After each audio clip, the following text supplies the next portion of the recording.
Ladies and gentlemen, this is Mambo number 5.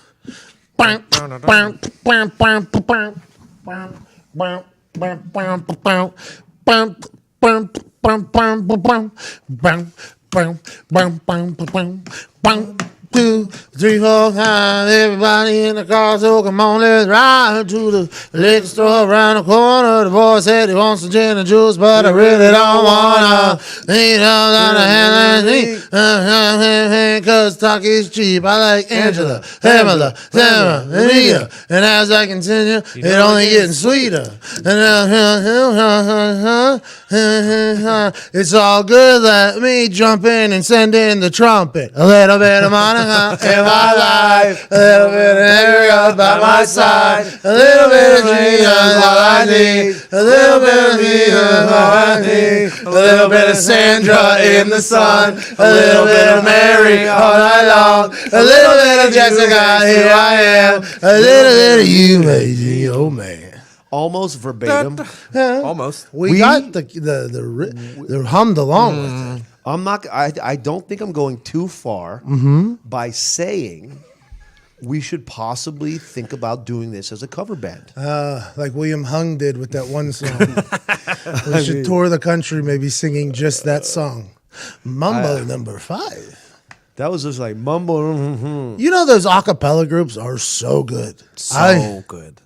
They always got that one guy that's like the most impressive beatboxer in history. Or has that deep voice for the back. You know, I heard that the best a cappella bands, the reason they're so good is because when you from a trash can fire, from singing around trash can fires, there's a carcinogen in the trash can fire that when all people inhale at the same time, it makes you in sync more, like twins.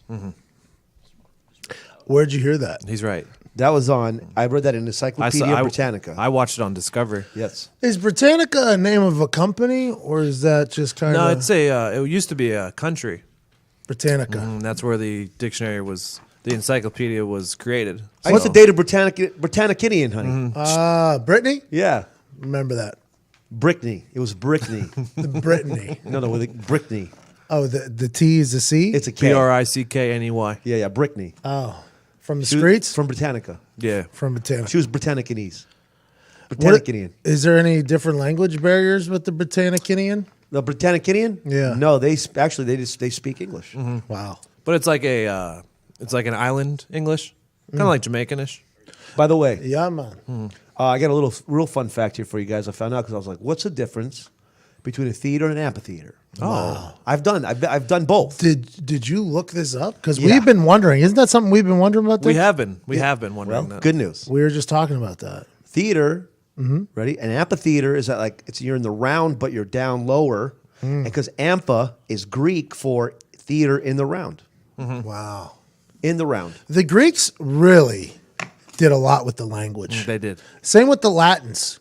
The Latins did a lot with the language. Language of the love. How's that work? They were just the first people to speak? Were the Latin people the first ones to speak? Maybe they were like the first group of citizens that were past the indigenous, but not civilized yet. Correct. And the sounds started talking to each other and shit. So the Latins were the first to speak to each other? Is that what we're saying? First language is Latin? You know what? I'm going to say yes. Diggs, you usually know this type of stuff. I mean, the first language was sign. Of course. If we're being... Well, I mean, I'm talking about the first oral language. Oh, yeah, it was Latin. It was in what was that? How come the Latins don't 3700 get... What BC? is Latin? It's a mixture of Spanish and French and Portuguese. How come those people don't get more credit for inventing languages? Not to mention the guy who invented Pig Latin. Now, that guy's a fucking boss. But it's Unbelievable also- what that guy went through to create a new language. Ukfe. I could tell you why they don't get credit. Because it was so hard that it's dropped. Latin was so hard that it's now not around anymore. Yeah, itch bag. Catholicism also kind of shoehorned in and said it was their thing. Yeah, what else is new? Catholicism did what? Big yeah, religion. like a lot of like mass used, like a lot of pieces of mass used to be in Latin. Like when my dad was in like grade school and went to like Catholic grade school, like they had to learn Latin. E pluribus unum. Como se laude Exactly. Ampha. means round. In Theater, the round. In the Theater round. in the round. That's what I just learned. Yeah, he walks. You want me to learn you a little something? Please do. Yes. State and Liberty makes the best fitting, most comfortable dress shirt for those with an athletic build. Dude, me and Diggs were just talking about this. I think I walked in on you. It was you guys were in the stalls. Yeah. I came in the urinal. Yep. And it was we're 3 wide. Yeah. At that moment. Your stall doors were open. So if you're looking from the back, you could see all 3 of us. Yeah, correct. And and it's an athletic view. It's a very athletic view. And we were like, these shirts that we're currently wearing, these dress shirts that are normally terribly fitting and make you feel like real tight and awkward, like these dress shirts that we're wearing from State and Liberty, like everything just feels better when I'm wearing this. You know, like we're in the bathroom. We're like, this is a better bathroom trip because this shirt feels better. It's almost like if Freedom could literally have a product, it would be this shirt. Like that's how Freedom feels. Yep. You look up in the Britannica Encyclopedia Dictionary and you see Freedom. First, you see American Bald Eagle. By the way, that's book 16, page 9, paragraph 4, 5, 6. Yep. You see American Bald Eagle. Then you see America. And then you see these shirts because it's just like, holy shit. Can we live in here? I mean, come on. Can we live? That's if you want to live, you should live in one of these shirts. It's because you're free. Yeah. You can do a flaily arm guy if you want. Wacky inflatable flaming arm tube guy. Him. You could do that. You can move. You can because it's thicker in the chest. It's a little wider, so you get some mobility, but it's tailored down at the hips, so it doesn't fit you like a goof. Okay? Yep. You're not going to look like a goof, Diggs. You Italians, you guys dress well. Thank you. That's what is it? Good food. Good culture, Good killing. organized crime, And also nice cufflinks. and great dress shirts. And the dress shirts with the cufflinks. The Italians are known for looking good. Yes. And Diggs has been wearing the State and Liberty shirt every single day since the first time we read an ad read for him. How have you felt it? Well, I have more than one. I haven't been wearing the same shirt every day, but they feel great. Well, we didn't assume you would. We knew you A had lot of people nice. would, though, Sean. Yeah, well, I'm glad we cleared that up. Listen, these shirts are just low maintenance, wrinkle-free, and machine washable. You can be a complete dummy. Sold. Dummy. No, it takes care of itself. The dress shirts are $90, and since you do not need to dry clean them ever, they pay for themselves every time. They have a no questions asked return policy and offer free returns and exchanges. You have absolutely nothing to lose by trying them out. Go to www.stateandliberty.com, STATEANDLIBERTY.com, and type in code PAT at checkout to receive 10% off your first order. You're getting $9 off that thing. $81 shirt that'll pay for itself in dry cleaning fees in the future. Future you is saying thanks to present you for getting the best fitting, the best feeling, the best looking dress shirt from stateandliberty.com. Promo code PAT. Not only does it bring you freedom, you also can be free of the dry cleaner. Which is, you got robbed at your laundromat. Yeah. You got robbed. Somebody took my Barstool hoodie out of the dryer. Just right out of there. You don't have to deal with that ever. That hoodie is hot in the streets. Hot in the streets. Oh, You know what else is? Gary V's 002s. Look at those things, bro. Bang. How was your Monday in those? This is your second Monday in them. I was Those are clean. Did you do a little washy? no. What'd you do? Hit him with a little magic eraser? No. These are just carried for. You know what I mean? Like, no washy, but I likey very much. These shoes are very nice. K-Swiss had a run back in the day whenever I was in high school. I wear my K-Swiss. I wear my K-Swiss. Back to the mall. They used to bounce around at a bunch of different things. I think they're back with these shoes. Those Gary V's get shit done, cuz kicks. These are the 002s. The 001s were an option. I got sent a little request form by Gary himself. He said, congratulations. I think you are in the friends and family list that I want you to try out my shoes before everybody else. All I need is your address, things that you're into, where we met. And I filled out the whole registration form.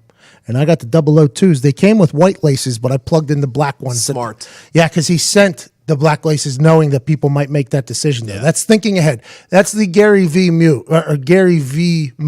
One thing Gary V does not do is fucking take shortcuts. No, never. And he ain't going to start now with his new shoes. He wears those earbuds that are Bluetooth, like the white ones. The Apple ones. Yeah, Steve Weatherford does that too. A lot of people are doing it. I'm trying to figure out whether or not that's the move or not. Sean, is that the move? Does The Rock do it? I guess that's the question. That's the answer. That's not the question. That's the answer. If The Rock does it, maybe I should do it. I don't know. It's Tuesday. God damn it, Thanksgiving's 2 days away. You're either going into your last day of bullshit work for the week or you've already taken off. We're going to send you into Thanksgiving feeling fantastic. We got a conversation today with comedian Nick Thune that you're going to laugh your ass off. You're like, hey, who's Nick Thune? He's in every Honda commercial you've ever seen. And I think he just got released from that contract, so he's allowed to go back to doing whatever comedy he wants, and he was fucking hysterical.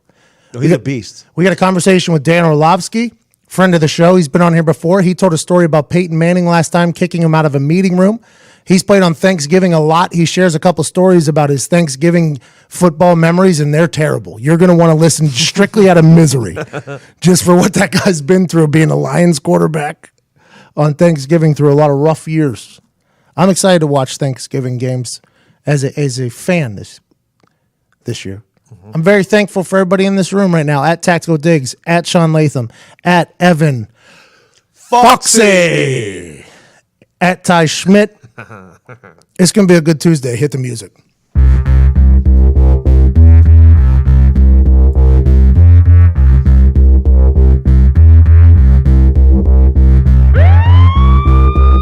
And now, the moment you've all been waiting for. He was a high school All-American, a college All-American. He was All-Pro in the NFL, but the thing that he's most proud of is during his show in Muncie, Indiana, he made a woman in the crowd laugh so hard, she shit her pants. Ladies and gentlemen, Pat McAfee! Hello. I thank you so much for spending time and listening. We will have 2 shows this week, today's and Thursdays. That means we will get a chance to spend Thanksgiving with you, and I have an entire Thanksgiving celebration ready to share with you. Before we get to that, today's show is going to be exciting. We're going to talk about all things topical, all things relevant. We're going to transition into a conversation with a comedian that you're going to love. Then we're going to do NFL talk. Then we're going to end it with Orlovsky. Then we're going to send you into your fucking Tuesday night. It's Thanksgiving week. You ain't got work tomorrow. You took Wednesday off. We know you did. Mm-hmm. You took Wednesday off. It was a good move. Maybe you wasted up your vacation days early and you didn't get a chance to take off Wednesday. Wednesday's going to suck anyway. So just go into work and just go ahead and half-ass it. Right, Diggs? Yeah, no one's doing anything on Wednesday at all. Definitely rip a bowl before you go to work on Wednesday. This is great to hear from my employees, by the way. No, I actually tweeted out this morning that this is the first Thanksgiving week where I actually have to do work. I didn't think about this when I left office life for internet life. Internet doesn't sleep. Office sleeps. The office cubicle life is a relentless one on a very regular basis. But holiday weeks, it turns off. Honestly, you go in Monday and something comes up in your schedule, you just say, I'll get to that the Monday after Thanksgiving. Yes, everything is pushed a week back. Make sure Thanksgiving's your excuse for everything. Get around it. I'm not sure I did any work. Shaun, you ever do an office job at Shaun Latham? No, sir. No, Not once. I was a telemarketer for 3 months. How'd for that an go? alarm company. So, Cold calling all day. hello? Yikes. Yeah. Let's go. Okay. You ready? Hello? Hey, Mark, how's it going? Sean here with Phoenix Home Alarms. I spoke with you about a couple weeks ago. Nah. I haven't been Give me out. a call back. Nah. What do you want to talk about? Well, remember we had a talk because you had some problems. You were telling me because someone you had came in your back door but ran off, so you were feeling a little bit less safe. Man, I wish somebody would have came in here. You got the wrong Mark. No, this is Mark. This is Mark Jr., right? Is there senior? Oh, can I talk to Mark Jr.? Who? Mark Jr. Yeah. Appreciate it. Mark Jr. Hello? Hey, Mark Jr., what's going on? It's Sean here with Phoenix Alarms. I spoke to your dad last week. He said someone was possibly a break-in. He was just interested in the home security. I was just following up with his call. He was just interested because we're doing a deal right now. Free installation, $99, which is normally $99. But What? I was real big. I was just concerned with what happened. You talked to my dad? Yeah, there was a possible break-in last week, and we just want to kind of help extend a little free offer. Is there any way you could talk that person back into breaking in and killing my father? Well, I understand you have a big dog there, but I'll tell you right now, if I was somebody breaking in and I saw a big dog, I'd throw a steak down. You know what I mean, Mark Jr.? That's what we're hoping they do. Yeah, that way the dog takes off, goes eats a steak. I come on in there and get all your valuables. How much is it again? It's well, we're waiving the $99 installation fee for you guys. We're going to throw in an extra. We're actually going to throw in an extra sensor. It's only $29.99 a month. Oh, where do you get that sensor from? We have a company. This is what we deal with. We'll What's your name again? My name is Steve. No, I thought you said it was something else earlier. No, actually, you were on the phone earlier. I think I was talking to your Mark the Third. Oh, your name's Steve? Yeah, I'm Steve. Okay, Steve, you need to go to that company where they have the sensors at.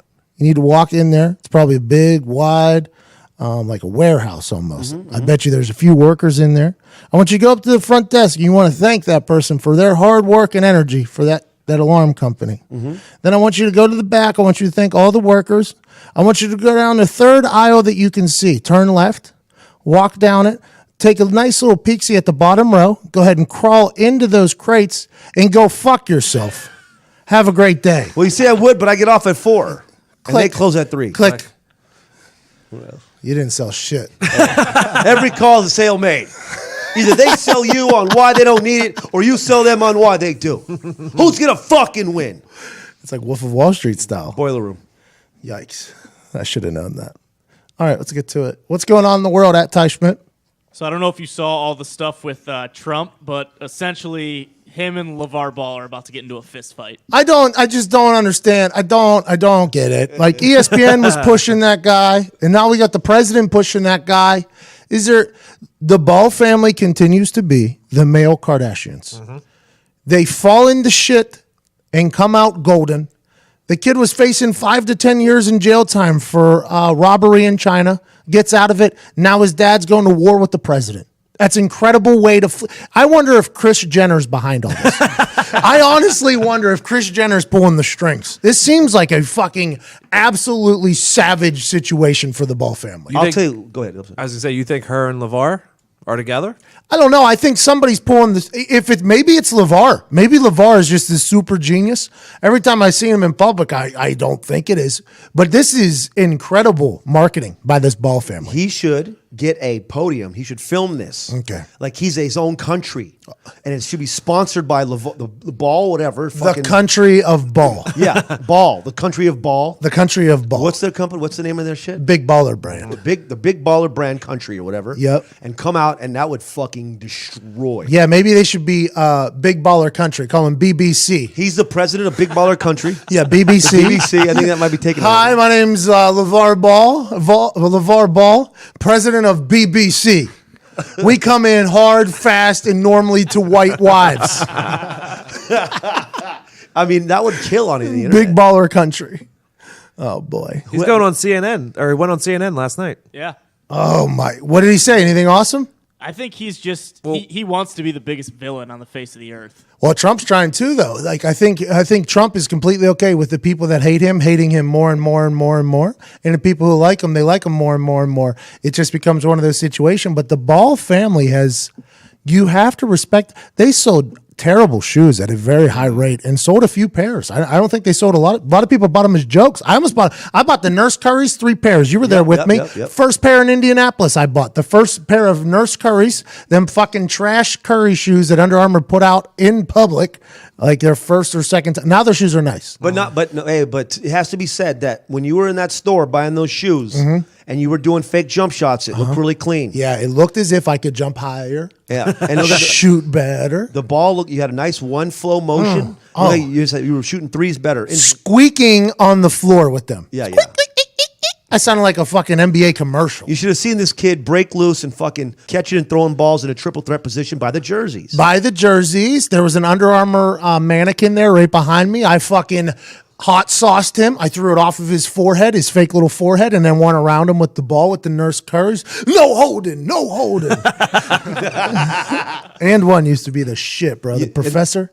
You know what? LeVar Ball should do this fake thing as a country, and then he should bring Marshawn Lynch on as his fucking Secretary of State in this fake one. Marshawn stood for the Mexican national anthem because Mexico's government's solid. You know, that's what they're known for. That's one you should really get behind, right? If you're doing it because of the government and police and stuff like that, you're standing for the Mexican government and you're kneeling for the American government. That's a nice little segue because Trump came out and said he wants Marshawn to be suspended for the rest of the year. Yeah, for the entire season. Yeah, Isn't Trump and Jerry Jones boys?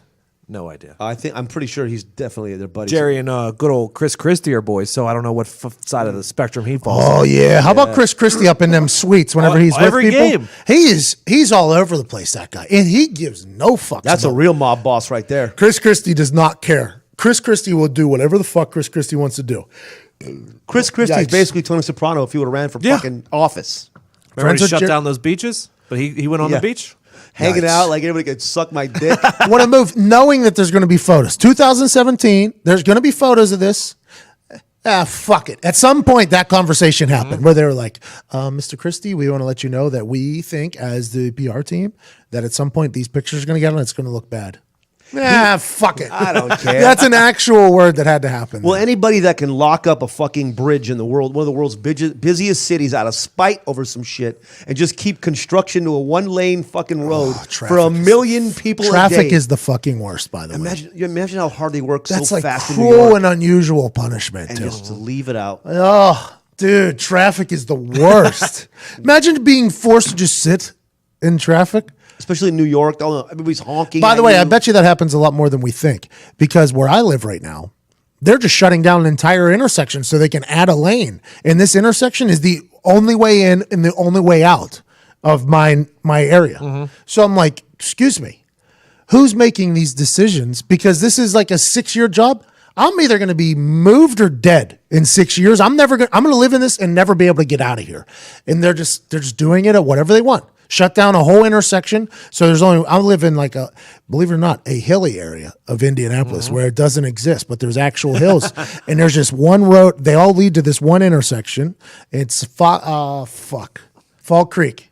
So Street names are hard. Fall Creek Road in Indianapolis is being completely like redone by Sunnyside, and they just shut down the entire intersection, and they did it at another intersection further on down the road like a year ago, and it just ruins everybody's lives. There's like 3 hours of traffic in Indiana out of nowhere, just like bing, bang, boom, your life's over. See you later. The people making those decisions, I feel like there should be a vote. I feel like there should be a Twitter vote. I think everybody has access to Twitter, not everybody. Let's assume that most people have access to Twitter, right? And the county should have to say, we are thinking about insert blank and do a Twitter poll. See what the answers come back. I bet you there won't be shit that gets done. I think what they should do is double down on crew and cut the job in half. So instead of fucking lingering Wow. with these 12 dudes for 6 years, Dude, that are just chilling. drop 24, 30 dudes and get it down to 2-3 years. I respect construction workers. It's a hard job, very Yeah. difficult job. You got to do a lot of shit that is not fun on a daily basis. I appreciate what you do. But that sign holder motherfucker, that's the easiest job on earth. Those guys are making bank too. I think Sign they make holders. like $25 an hour. Sign holders, they have so much, they're bouncers to the construction zone. Sign holders are the bouncers to the construction zone. If they don't like you, they can make you wait with their little earpiece. They can make you wait with that fucking speaker. Oh, only one car. Yeah, just fuck them. I try to wave. I try to be as nice as possible. I try to that's a bouncer. You want to grease that bouncer so that they remember your car the next day, because they control a good 5 to 10 minutes excess time in your life if they want to. And I found that those guys will ignore the fuck out of you in your car, but on motorcycle, You got to talk to them. they're like, they give you the fucking... Yeah, head I have nods full conversations on a motorcycle Yeah. with them. Hey, what are you doing? Yeah. We're just waiting. I'll turn the sign. All right. Yeah, they respect motorcycle riders. I think they do. At least for Harleys. I don't know if they do that for fucking... No, they just let you through because they Oh. don't want to talk to you. Yes, that's definitely it. They're always listening to some music too. I always see them. I wonder what they're listening to. Is it a podcast? Is it us? It's us. It probably is. Are we in a sign holder's head right now? Yep. Hey, cuss, I want you to go ahead and turn that thing right back over to slow. 5, 4, 3, 2. Now to stop. Just right now, just turn that thing right to stop. You're just going to hear, fuck you! People get mad at the sign guy. I have seen nasty looks and things said to sign guys from people I've been in cars with. I'm like, bro, not that serious. Like, it's not sign guy's fault. And they're like, yeah, it's his fucking job to let me go or not. I'm like, I think you're giving them way too much power. I don't think they have that sort of power. Yeah, plus you don't know what's going on 50 to 500 Correct. feet down the road. It could be a dump truck in the middle of the fucking I street. hate the fucking random lane closures, though, out of nowhere, where people aren't working for like 4 miles, but they have the lane closed. Indianapolis does that a lot. They love that move. Like, hey, this lane right here might get worked on in the next 6 months or so. Let's shut her down. Let's shut her down. Leave cars on the side of the road all over the place, though. Bumpers, tires, sides of the roads here in Indiana. You can just pick up and make an entire new car. You don't have to get your car inspected. So there's just car parts everywhere. Everywhere. I was driving to the airport yesterday, drop off the rental car, and I saw 5 mufflers on the fucking freeway. It's like, True what are story. all these mufflers? Why there's so many mufflers? What happened to the cars that said mufflers came from? Are we not worried about the cars? What do cleanup crews have against mufflers? There's just cars sitting there in Indiana, though. You're on like a regular ass highway, like an actual highway, and there's just a car sitting right on the side of the road, like just for weeks, just sitting there. Somebody will move it. I'm sure that thing will get back to its original form. What else is going on in the world, Ty? Charles Manson, dead at age 83. Hey, what a fucking lunatic. Real life. What a life that guy lived. What a run. Dude. What a criminal run. Just a terrible human. Terrible human. Did bad things. Knew he was doing terrible things. Turned it into a complete performance. Even from behind jail, remained relevant somehow. And then he just dies. People who don't, there's a lot of people tweeting that they were mad about people tweeting rest in peace to Charles Manson. I didn't see anybody tweeting rest in peace to Charles Manson. I didn't see anybody, but that's an aggressive move. You're talking about one of the worst humans to ever live. Yeah. That guy is legit bad guy, right? I mean, why does he get to live to fucking 83 and then we lose Tom Petty this year? Yeah. It's like switch these fucks off. Hey. The good die young. And I'm fucking great. I'm going to die young. You're welcome for that. 82, that guy. Lived terribly. Did all things horribly karma-wise. He ate good. That's probably why he lived so long. Oh, yikes. That fucking guy. He did eat good, didn't he? Yeah. You know what? You can eat good, too, for a very cheap price. Are you struggling to find the perfect gift for someone who has it all? The holidays are fastly approaching. Order gifts for everyone on your list with the click of a mouse. Get the perfect gift and avoid the malls, lines, and crowds. Let me tell you about Omaha Steaks and how for only $49.99. This is the biggest deal of the century. And people say that about a lot of things. Everything's breaking news. Everything's lit. Everything's hilarious. This is an actual lit, gigantic, super special deal that I don't think is happening in the future much. I don't see this happening ever again because this is too much meat for too little of a price from Omaha Steaks. I don't know business. I didn't go to no business school, but it's almost like they're paying you to eat. Almost this incredible meat for $49.99. Do you hear me? For $49.99, you get 2 filet mignons, 2 top sirloins, 2 boneless pork chops, 4 boneless chicken breasts, 4 kielbasa sausages, 4 burgers, 4 potatoes au gratin, 4 caramel apple tartlets, 1 Omaha steak seasoning packet, plus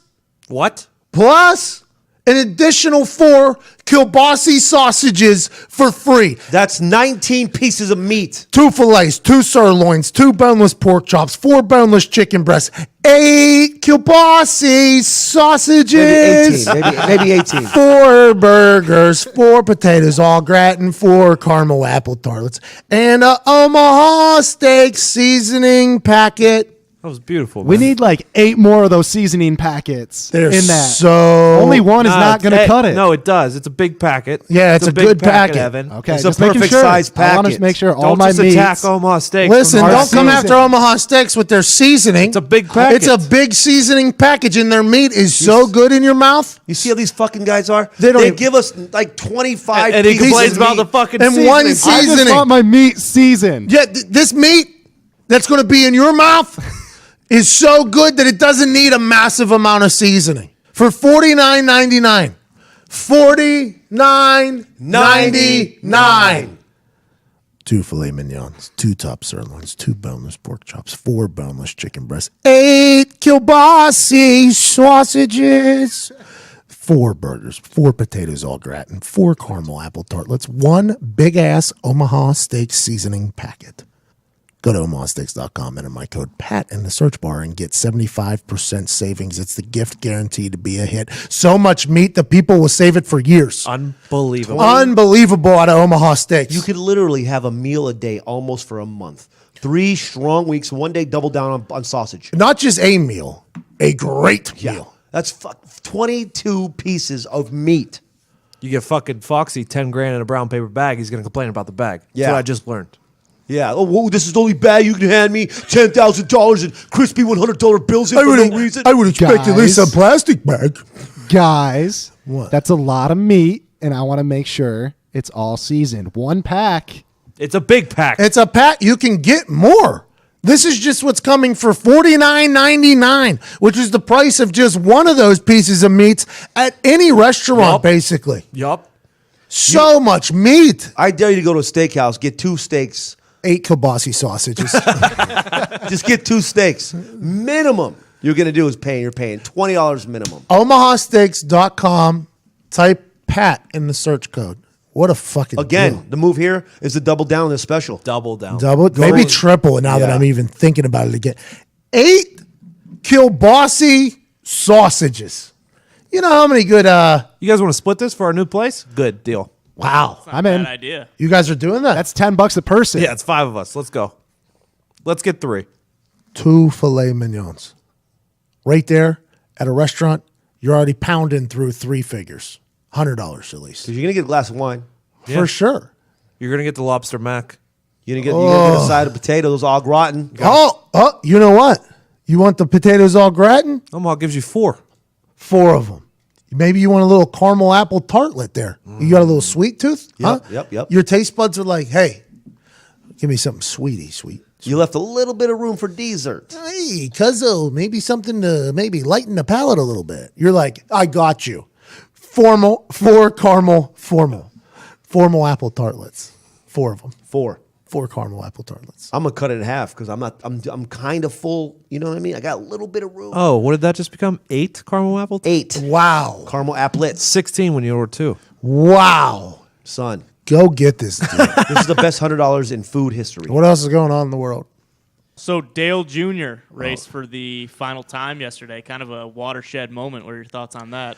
You know, that Dale Jr., whenever he got behind that race car, we all knew that he was the intimidator coming second coming. It was a respawn of number 3 Dale Earnhardt way back in the day there. And every time I seen that Junior JR just fly by in that 88 car, my dick got hard a little bit. Not only from the sound, but maybe the Mountain Dew that was getting sold inside of it. I thought Dale Jr. was an excellent representative of a sport that was founded upon racing moonshine vehicles around the woods down in the South. And I think that's what really drives me to it. And I think Dale Earnhardt Jr. also owns a bar in Charlotte that I have frequented a few times in my life. Once, whenever I was playing in the Meineke Car Care Bowl my senior year down in North Carolina, we stayed in a hotel that was very connected to it. And we walked over there and I think it was called Whiskey Business. Is that what it was called, Evan? I don't know if that's the name. I don't know. Boy, It's a hell of a play on words. things got pretty wild in there. You know who his sponsor was before Old Mountain Dew? Who's that? Bud Heavy. The diesel. You know, he drank the diesel. Now, there ain't nothing wrong with listening to a NASCAR car go on by.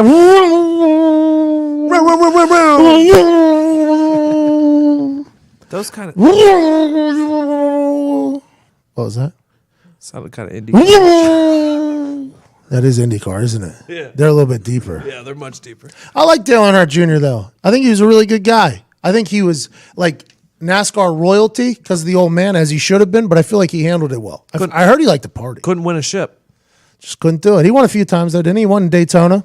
Yeah, couldn't win the big one though. I don't know much about NASCAR. I mean, Isn't Daytona the big one? I meant like the entire championship. Daytona is the big one. Yes, I know that. Didn't Jimmy Johnson win that like 10 years in a row? No, Like Jeez, I don't title know. belt or what a something? name that is. 6, though. I think. Jimmy Johnson. What a name. What a name. Yeah, but Dale Earnhardt Jr. I know. Think about that name. In the name game, like Jimmy Johnson is high up there. Yeah. Practical Dicks, also a name that's very high up there. Some fucko started that page. I know. It's now new. It's domestic digs now Oh, because you're, how come? because I have a lady. He does. Big Thanksgiving for old Diggs coming up, by the way. Big Thanksgiving. Meeting the in-laws. Driving to the in-laws. Oh. Good luck. Wow. Hey, do you mind if I watch your girlfriend's roommate for you? I will babysit her. Yikes. I'm just saying, like, I'll babysit her. Yeah, absolutely. I'm a nice guy. Yeah, you are. You're a great guy. I'll have some side dishes at the house. Oh, speaking of side dishes, $20 chef. tomorrow night, $20 Chef comes out with a side dish that will make you the hero of your Thanksgiving party. We're going hero status this week. Because not everybody's going to cook a Thanksgiving dinner. Yeah. No, sometimes you got to show up at a Friendsgiving, maybe a family Thanksgiving, and you're supposed to bring a side. Everywhere you go, you're supposed to bring a side. I didn't know this for like the first couple years of my existence of showing up at things. Look like a real jackass. Then I started showing up with like half-drink bottles of wine. Like, oh, start in a car, you know. Just like trying, like just scavenging things from my house, just showing up with it. But the fucking stuffing, sausage, casserole thing that you made is one of the best tasting things I've ever. There was an apple in there, Diggs. Yeah. It was incredible. It was a very good meal. I'm very impressed by it. And you're going to get some guy's dick sucked after a family Thanksgiving. My only goal is that somebody who makes my meal has sex on their family's property Yeah, that's a big with their moment. lady, because it's a fucking gamble. But The you know what? downstairs couch. Yeah. Oh, that's a very aggressive. Or maybe There's their no old- walls in there. Maybe their old clubhouse. Oh, out in the woods. good move. Yeah. Treehouse out back. Wow, shed. Hey, Maybe. Mom, I'm going to show Cindy my old treehouse. Yep. I'll be back in 50 to 75 minutes. Jesus. Wow. See, it's aggressive. She's stud. Look at him. That was a self compliment in there, wasn't it? I don't know. Is that a compliment? I don't know if I anyone just wants thought to it have was a sex funny for that number. long. I don't know how people brag about lasting forever, by the way. Like, I get it. I get what you're trying to say. But you should definitely do work. But boy, there comes a time where it's like, this is good for both of us. Just over. Hey, this has been good for Just both of us, right? overkill. I think this is time. I think it's time. I think that you have to break it down. Like, you have to know when it's okay to be selfish and when it's an in and out sitch and when you got to fucking put in the OT. I'll tell you what, when you live with the person, you can't be selfish. I'll tell you why. Because, boy, there's a smart-ass comment coming at all times if that happens. Just know that. It's coming. That's why I like to always try to pretend. I don't pretend. I really enjoy quickies, but, like make it an event. Like the quickie is the event. Yeah. You're a single fella, Yeah. right? You're a single man. Yes, sir. You're a $20 chef. I'm a $20 chef with a 38-year-old body. Meh. You'll hear that from Dan Orlovsky later. With a meh body. Meh, buddy. Nah. Yeah, that was a great Dan Orlovsky. You're gonna love that interview later. I'm telling you, you're gonna enjoy it. But are you utilizing sex apps? I do not. You don't use Tinder, Bumble, No. Plenty of Fish, Craigslist. I mean, I've been on Plenty of Fish before. How'd that go? A lot of fish out there, boy. Some of them are mammals too.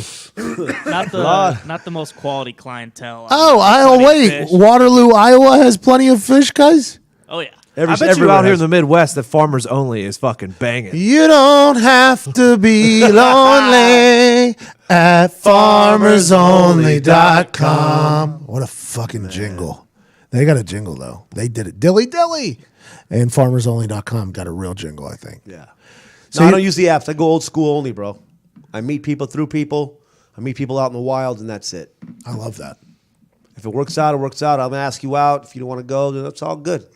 I'm not one of these Harry Weinstein dudes. When I start jacking off, I'm not gonna Louis C.K. Well, nobody. why are they doing that? I'm okay with a girl not wanting to see my dick. I don't want to see every girl's vagina. Like, if you don't want to see my penis, that's understandable. We all like what we like. Yes. We're going to keep it moving because there's somebody out there that wants to see it. By the way, very incredible that in 2017 you have to say that sentence you just said. Yeah. Like, I understand that not everybody wants to see my dick because there's some dudes in our society that don't know that. Yeah. Yeah. It's very clear now. Yeah. A lot of guys just making very terrible decisions on a very regular basis. This whole internet thing's really fucking a lot of people's lives up. Whoa, cuz, hey, Like- what you have done in the dark will come to the light. Like, you know how many grandmas were dirty little sluts in the 60s and 70s? So many, all of them. And pretty then much. they gave their kids off to like their sisters or their brothers or somebody, and then they became the aunt. Oh, And then like they just have all these old lies, but now with Ancestry.com, they can blow those fucking I'm 1% Italian, by the way. That's all it takes. Congratulations. I'm not happy, Dix. not happy. It about happens, it. man. Like, I think that Ancestry.com thing is a big hustle, by the way. Oh, You think so? they don't have a fucking They clue. circled half the globe for me and said 30%. What? 30% from here, and it was just all of Europe. I'm like, I'm Caucasian. Yeah, that makes sense that I come from. We all come from What do you have to send in? We all come from a rib. I don't think the rib is marriage. I don't think that's. We all came from a tree, I think. Are you talking about Adam A and Eve? snake? The snake bit the apple of So temptation. we an apple? Or? I just don't think you're getting it right. I just don't. I mean, I was all in there. Just not sure you had it.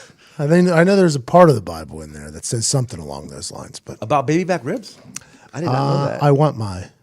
Baby, I want my baby back, baby back. What a fucking jingle that was too. Chili's baby back ribs. Barbecue sauce. Everybody knew it, They man. changed it. They changed it. Why? It's not all about the ribs anymore. It's all about their entire menu. Get the fuck out. That's Hot Eats, Cool Treats. We treat you right. Dairy Queen. They were like They fucking do. Hot Eats or Cool, Cool treats. Treats. They do it right. I'm saying they treat you. Bro, the Blizzard? Are you kidding me? Blizzard's undefeated. McFlurry tried. Get yourself a chicken flamethrower. Who? Huh? It's part of the Hot Eats menu. Never been there. DQ's like food menu is overlooked. Chicken big time. flamethrower. What? You're talking it's underrated? Yeah, Highly. overlooked big time. Because the Blizzard's so good. Yeah. So that's what Chili's about with the baby back ribs. Yeah, they don't want to be exactly. just they don't want to be just a Blizzard store. They make a damn good cheeseburger. They do because it's flame broiled. That's right. I thought as long as you get people there, whatever it takes to get them there, they're not going to all just get one thing. Like, look around the menu. Have you ever had a Blizzard? I think everybody would just order just a Blizzard. The move is to go late night, like after you've had dinner at your house. You're like, hey, you guys want to run a Dairy Queen for a Blizzard? Fuck yeah, I'm in. Little DQ run. Always, by the way, 2017, everybody's against people being fat. You must order extra Oreo in your Blizzards. You'll thank me. It's like 32 cents, but it's how you want it. It has actual Oreo in it. Everybody's scared of everybody being fat restrictions on how many Oreos can be in a Blizzard. What's that, Foxy? You have something to say, Foxy? No, I'm a Butterfinger guy. I'm a cookie dough guy. Wow. Really? I didn't know more people. I thought Oreo Blizzard was the only thing that was No, ordered. get yourself some cookie dough brownie in your life. Cookie dough, I think, is the way to go. What? I'm going Oreo 100%. 1,000,000%. Every day. The texture of the Oreo is just such a little gift in there. Whenever you take a little scoopski of that vanilla ice cream and then you crunch through there an Oreo, Bite of that cookie. and every once in a while, an entire circle of an Oreo survives somehow. I don't know how he survives because they get hammered and beat up and chumped, and sometimes you'll get an entire circle in there, and you're like, bro, you're a survivor. That's the one semen that makes it to the egg. That Oreo right there. You remember Ellie's? Oh my God. Sweetest ice cream place by our house. Soft serve. And they would make a Blizzard type thing. But on top of the mixture being inside the ice cream, they would put a mountain of that ingredient Bro, on top. I completely forgot. And it was in this big ass cup. It was like a big ass cup of Blizzard. And you would just get a mountain of Oreos on top. It would be mixed in and on top. Delicious. Whoa. It went out of business. I don't know how. It was so good. So good. Then the country store was right across the street.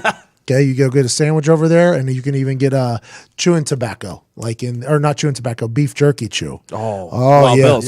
Bill's. Wild Bill's country store. So good. Those were the days. Life was much simpler then. Much simpler, man. I'm gonna go get an Oreo. What did they call it? A hurricane or something? Fuck. It was some sort of storm. It was a storm there. It was a storm. They weren't making any money. It was a big storm. But it was an Oreo hurricane thing, and then some beef jerky chew across the street. Cyclone. It was a cyclone. Cyclone. There it is. It was a storm. Good call. Yeah, that was a good pull out of Some that. weather system. It was so good. Those small town ice cream places Delish. are like the local ice cream place is some of my favorite places to go. They're so good. I feel like they really care too. There's this place up in Pendleton where Corey Cox is from. I go and I thought they really cared. And then there was brownies there and they told me they were out. And I said, I see the brownies. And they said, yeah, but they're reserved for somebody else. I said, wow, I thought this was a small town. So I just left. That's not the kind of small town business I know. That's what I'm saying. I'll tell you that right now. That's not what I'm used to when it comes to small town businesses. There was a lot. I love small towns, man. I love diners. I love those small town businesses. They're just they feel so good. It feels like you're walking into your living room. And they're just so nice. They want to talk to you. There was this diner in Nashville, Indiana I went to that was just like, there's pictures of old Bob Knight in there, like signed on it. This place has been around. I love old diners. Made me eat their pie. It was like That's when you know it's a real 2 diner. o'clock in the afternoon. Honey, you have to try this pie. You have to try the pie. Try the pie. Try the pie. You're not leaving before you try the pie. I'm like, I don't even like this type of pie. You're going to like our sugar cream. How was it? This is a sugar cream pie. You're going to like it. Sugar cream pie. It was awesome. That's everyone's grandma at Thanksgiving, so just get ready. Oh, Get yeah. ready. You're being forced to eat on Thanksgiving. Yep. Squanto didn't teach Cuzzo how to grow corn for you not to eat. That's what they think. Squanto, Cuzzo. Cuzzo is actually an Indian in the Sioux tribe. Chief Cuzzo. Oh, Cuzzo. He was the coolest of them all. Cuzzo was a pretty powerful guy. Yeah, he was. He wasn't like he didn't rule by force. He just ruled by Just being a cool fucking being dude. a cool guy. Yeah, yeah. You scratch my back, I'll scratch yours. Chief Cuzzo. His whole style of ruling was to never give slack in the chain. Okay, he was a classic no slack in the chain guy. So when he pulled tight, if you pulled back tighter, he was gonna let you get that, but no slack. No. And then if he was pulling hard, you had to hold on because it's a no slack kind of mentality, and it's almost a lost art in leadership. Do as I say, not as I do, he said. All the time, Chief Cuzzo said that. Chief Cuzzo. It's a good segue. I talked to Nick Thune last week. It's hilarious. You're going to enjoy it. Here's a conversation with a comedian who got a deal with Honda, and now he's back on the map with like 45 different shows about to pop off. Very hilarious. You're going to enjoy it. Nick Thune. So you and I met at the Bob and Tom show. God, yeah. Where was that? I think I was playing in like Bloomington, maybe when. Yeah, at the Bluebird. You were playing at the Bluebird in Bloomington, I believe, if I am correct. You had a guitar with you. Am I right? Yeah, and that was before Bob and Tom divorced, right? Yeah, that was Bob Kavoyan was still there, and I was in there just for a Tuesday because it was my off day. And all of a sudden, this dude walks in. He has a guitar. I'm sitting down, and within I think 5 minutes, I was crying, laughing at some shit you were saying, and I was like, "This guy is awesome." We had a good conversation. I followed you on the Twitter. You followed me back. I've been keeping up with you. You went on. Did you break your hand at one point? Is that what happened? I broke my elbow and my wrist. Yeah. And you because you were a guitar comic, you sang songs, right? Yeah. Not really songs. I told jokes. I just played the guitar under it. Do you still do that? From time to time. I don't know. I'm kind of rebranding, but I'm also in the middle of writing a TV show right now, so I'm not really For who? focused on stand-up. Hulu. Oh, that's fucking awesome. Is that what your writer's board that's in your office is all about right now, trying to sketch it out? Yeah. I sold it to ABC like a year and a half ago, and then they passed on it once we wrote it. The idea was a lot better than what we thought it was actually going to be in their eyes. That's what they said. It's about religion, so it's kind of a tough. I think for network TV, it's not really ideal. ABC, Disney's company, you wanted to do a religious show? I like that. I like that a lot. I was surprised they bought it. I mean, they paid me money.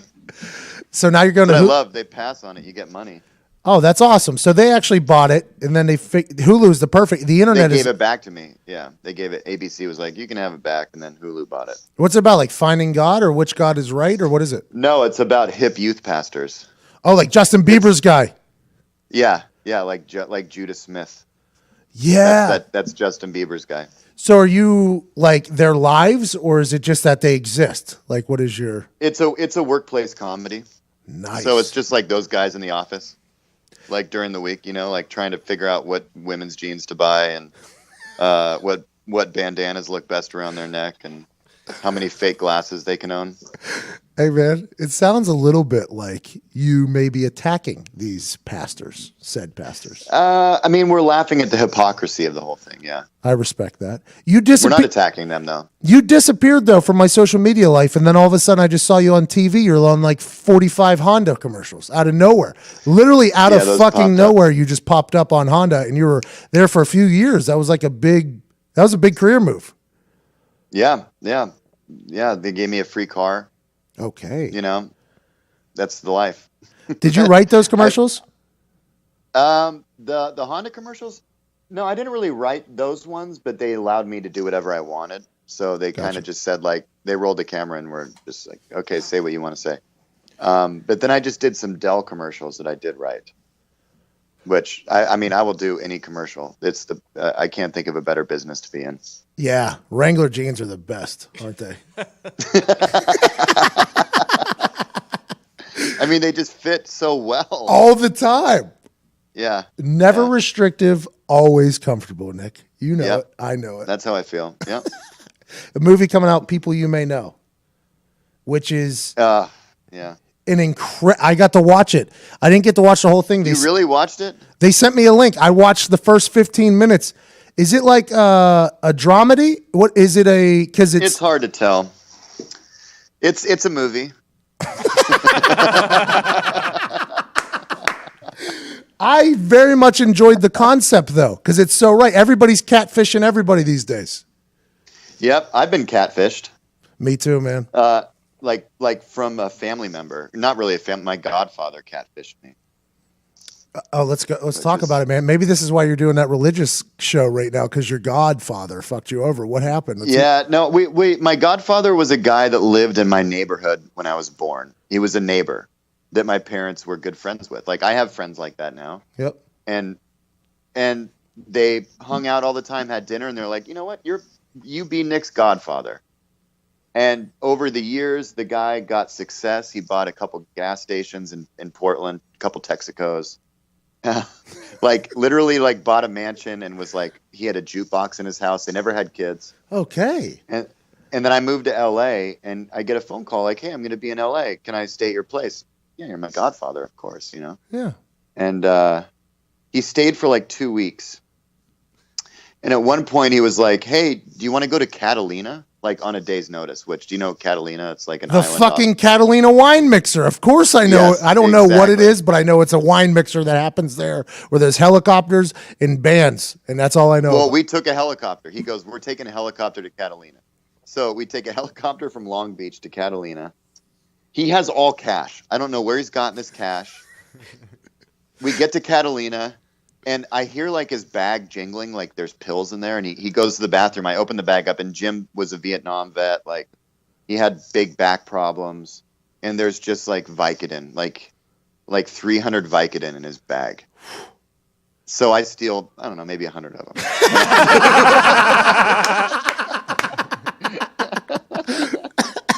All right, so now there's 200 Vicodin. Now I'm popping Vicodins. We go out, we sing karaoke, we're sharing a room around 4 a.m. No, we actually rented a golf cart and went around Catalina, and there's water buffalo. There's the most amazing views of the ocean. And at one point he's like, hey, let me get a picture of you off the bluff there. And he's taking photos. I'm shirtless. And at the time I was just a fucking switchblade of a body. Yeah, you were. Hard body. Yeah, you were. and at 4 a.m. I wake up and Jim is screaming and crying in our room. And he walks me through the darkest shit that he ever saw in Vietnam. Oh, PTSD. And it's a real... 3 hours later, we're on a helicopter. We're headed back to Long Beach. We get home. Everything seems fine again. And he says, hey, I want to cook you and your roommates dinner tonight. And so he goes down to the grocery store. And I think, you know what? Jim's been spending a lot of time on my roommate's computer. And he was asking us, how do I get photos on the computer? How do I get these off my camera? I want to send them, blah, blah, blah, blah, blah. So we open it up, and I go into an email account, and he hadn't signed out of his Hotmail account yet. Oh. So it just Hotmail, and it's open. And I go into the inbox, no emails. Outbox, no emails. And I think, all right, let's check the trash. And I go into the trash, and there's a lot of emails. And there's a lot of attachments. And Jim is courting a Russian woman, saying that he's me with pictures of me on a bluff with the water buffalo, driving the golf cart. It's me. Is that a compliment to you, or what? I want to fly out to Russia at this point. This woman looks beautiful. And I called my dad and I said, listen, something's not right here. And I told him the whole story, and he goes, all right, I'm calling. And Jim wasn't even back from the grocery store yet. But when Jim came back, he said, hey, guys, I got to go. Thank you so much for having me. And he just took off. And I know that my dad called him and was like, I will fucking murder you if you do anything to my son. You're done. Get out. Hold on. Now there's so much more to this. Did you finally get to have sex with the Russian in the form of Jim? Like, did that ever Never come met to the Russian? Wow. And now with the whole Russian scandal, I don't know if it's ever going to work out.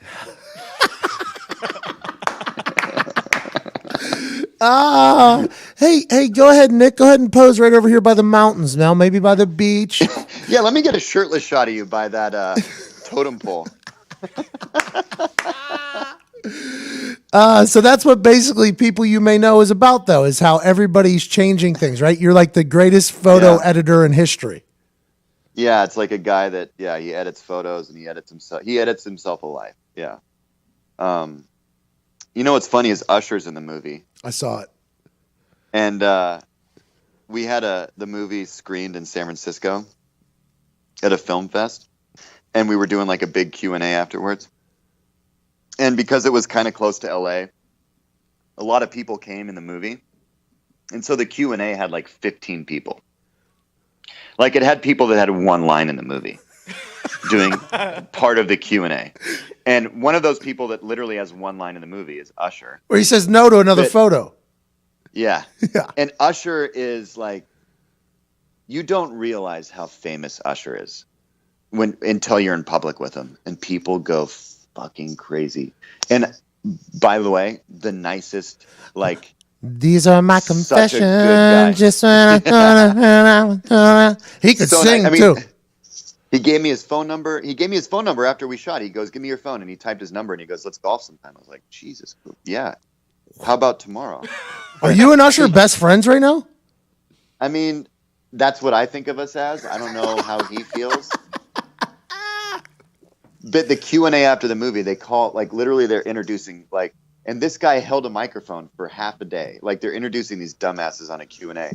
The director, producer, and then at the end it's backstage and it's just me and Usher. That's it. And then the moderator goes, all right, and finally, the person that we all came to see, Usher. And they bring Usher out for the Q&A. I'm the lead of the movie. The crowd goes insane, and as they're giving Usher a standing ovation, and when Usher walked out, he goes, sorry, man. They're giving him a standing ovation, and the director, I see him run over to the moderator and like whisper something in his ear, and people are still applauding for Usher, and you can barely hear over the microphone, oh, and Nick Thune.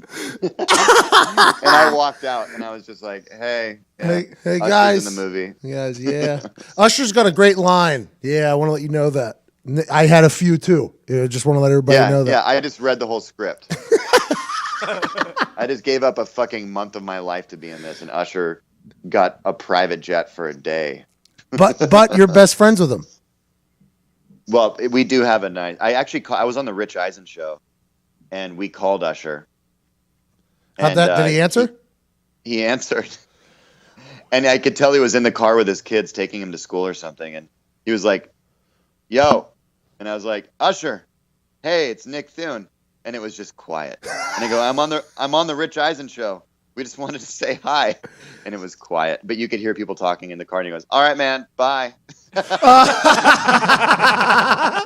and since then, I've seen Usher, and he hasn't even brought it up. He didn't know who the fuck you were. Nick Thune, it went right out of his mind.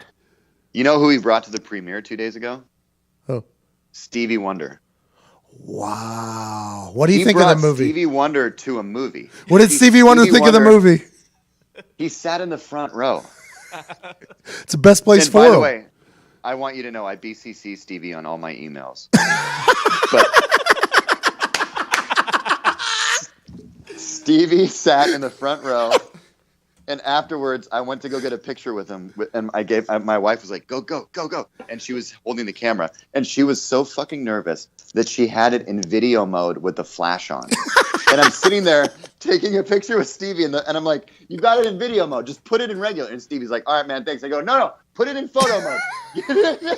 And she's just like so nervous holding the phone. I'm just like, "Put it in photo, Stevie." And Stevie's like, "Hey, man, you were great in the movie." And I'm just like, how do you know? You just heard an audiobook. Oh, man, everything's a podcast with Stevie.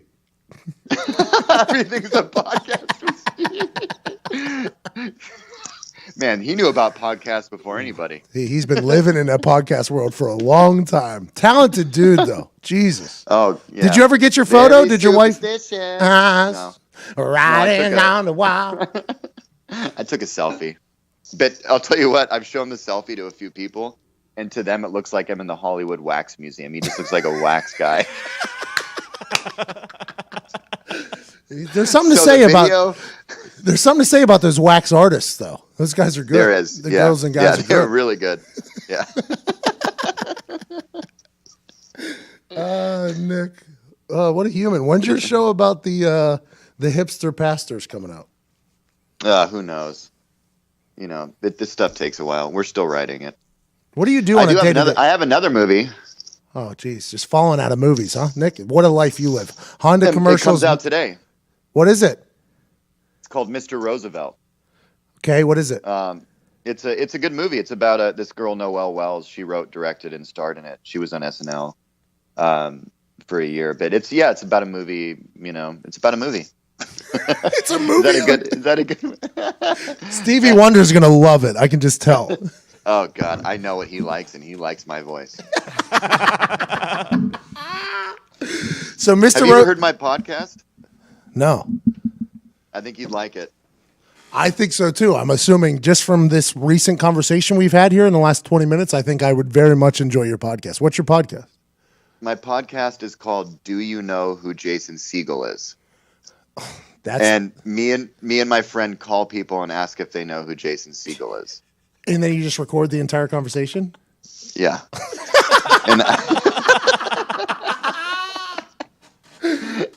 and it's good. I think you'd like it. Do you have to ask the people afterwards, like if they're okay with you releasing the record? Like, how's that work? What are the logistics? No, we could get sued at some point. I don't know. We bleep their names out. We do as much as we can. Oh, that's like fucking Borat when he came in and just started recording everybody and just let it go and just got sued by every human on earth. Yeah, if it gets big, then it gets big. Then we'll be able to afford those lawsuits. Oh, hilarious. What do you do on a day-to-day? We called on a day-to-day. Who'd you call? No, I want to hear that. I would like to hear what you were about to say. I cut you off. On the first episode, we called because we realized that I realized recently that I was conceived on a waterbed. Oh, nice. Motion of the ocean. Yeah, that's why I think I'm so fucking down to earth. But you're so fucking cool, man. But yeah, I was conceived on a waterbed. So we actually found a waterbed store in Tampa. And we called the guy to ask if he knew who Jason Segel was. Because we kind of base the people that we call off our conversation. Like, oh, let's call a waterbed store. You were conceived in a waterbed. And the guy did not know who Jason Segel was. But then it turns out the guy's business is closing, blah, blah, blah. And we turned our whole podcast into we want to sell, before this guy's done, we want to sell waterbeds. And so we've sold 2 waterbeds for this guy.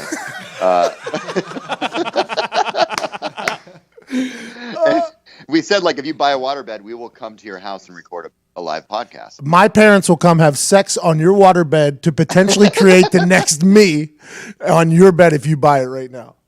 Well, when I realized I was conceived on a waterbed, I realized that explains, you know, my fear of drowning while my parents are fucking. That's such a direct fear. You know, not a lot of people have that fear. No, and there's no groups. There's no other people to talk to about it. I've got to swallow and take care of. You need to put up like a wanted ad to find your self-help group, man. Like, do you have fears of your parents fucking while you're drowning? Maybe you should join us today. Hysterical. But to answer what my day-to-day is getting in altercations at coffee shops, having weird Skype conversations with professional athletes. Retired. Well, you're still a pro. Thanks, man. You're a pro too. You're still a pro. Thanks, man. I do love I love Twitter and the access to athletes. Yeah, It's awesome. amazing. It completely takes out ESPN and all the old school journalists because we can go directly to the people. You can go directly to the source. It's like that with everything, but sports, it's really intensified how awesome the relationship is between fans and players. Well, have you ever tweeted with Brendan McCarthy, the Dodgers pitcher? I've heard of him. I've never tweeted with him though. Oh, you gotta follow him. He's fucking hilarious, but also will respond. And I have Dodgers season tickets, and I love baseball. And I've taken pictures of him at games and said, "You seemed a lot bigger online," and posted it. And then he's responded night of, "Fuck you." That's what I love about Twitter and athletes is the ones that have good senses of humor. It's so fun. Twitter makes the world a lot smaller place. Oh yeah, a lot smaller. All right. Oh yeah. Well, Mr. Roosevelt, people you may know. Do you know who Jason Segel is? All of it. Your little hipster pastor thing coming out on Hulu. I appreciate you, man. I hope you have an incredible weekend. Yeah, thank you. You too. Thanks for taking the time. Hey, your hair looks you're a terrible. You should never be a cameraman. You're a great writer. Wait. Let me get this final shot. I'm in the back. See, I've got I share an office with my friend who's a graphic designer. Oh. So I'm trying to give him space right now. What's up, cuz? Oh, respect. Middle finger. All right.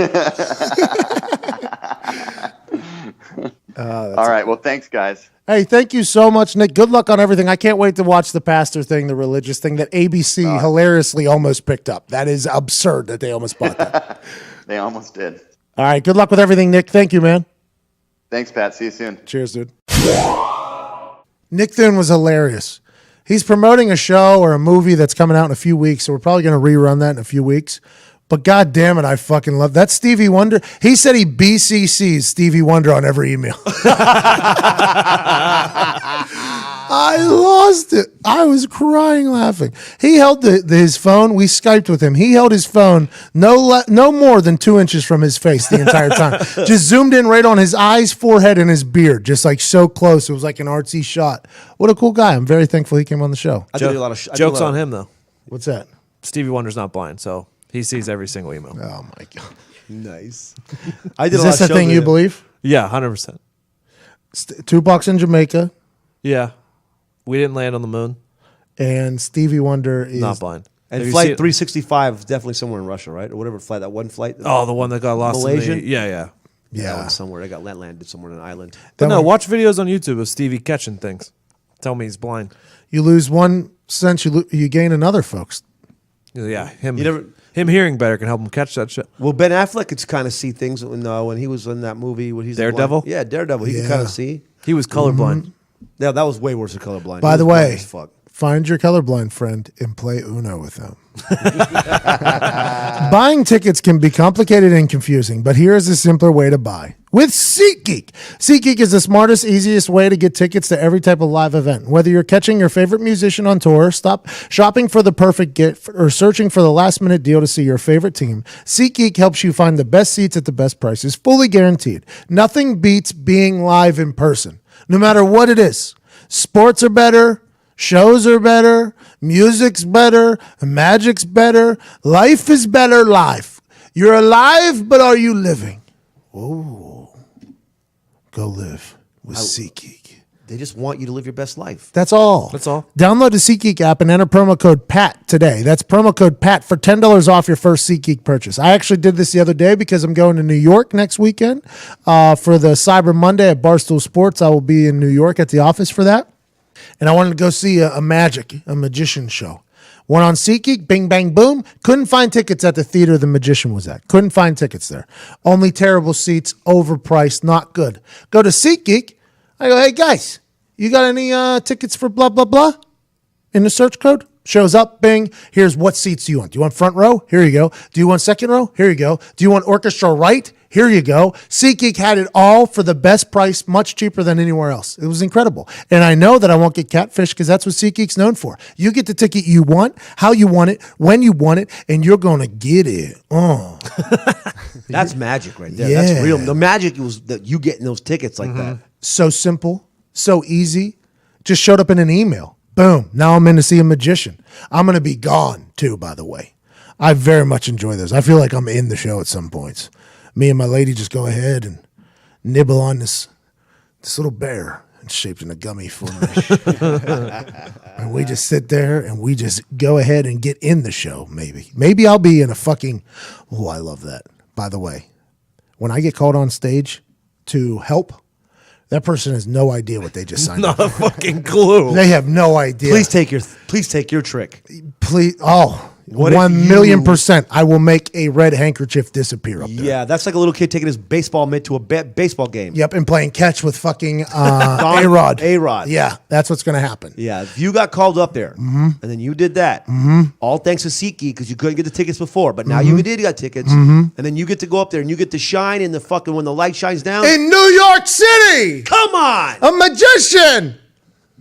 You really made it, Pat. You would kill too, and he would probably be like, I bet like under his fucking. Not happy. No, he's like, this motherfucker come up here still in the spotlight with this fucking corny ass trick. But he would understand that I'm an illusionist, not a magician. Yeah, that's the difference. Big deal.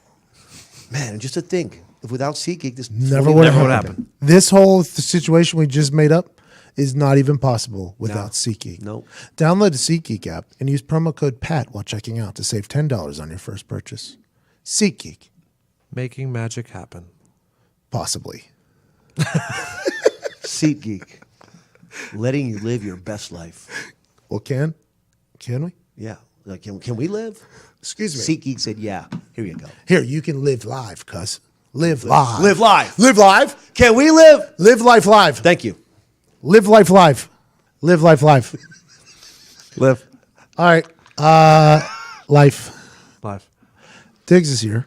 And Diggs does a quick hits with Diggs Monday through Thursday. It's all things you need to know NFL. Monday through Wednesday? Monday. Really? You've known this. We've talked about it on here. Backed off another day, huh? This was originally Monday through Friday, just for future reference. It's Now been Monday through Wednesday for the last 6 weeks. okay, good. Foxy, thanks for making me pay attention to that. Appreciate that. That's your job right there, to make sure I know that. That's on me. I'll Yep. take the blame for that one. Foxy. By the way, Foxy's grown on me, the name. I think a guy with the Wow. last name Fox doesn't fucking forget that. That was a genuine, it's grown on me. Like, you really meant that. Nah. Just because he's easily fucking duped. It's late at night. He's tired. He's giving in. Tomorrow morning, he won't. He's not into it. I don't know. I'm That not- sounded I'm good not to on me. I very much enjoy the fact that everybody hates it and he's sticking with it, you know? He's persistent Fox. He's handsome Fox. He's gritty Fox. And all of a sudden, he's slowly becoming Foxy Fox. Just out of nowhere.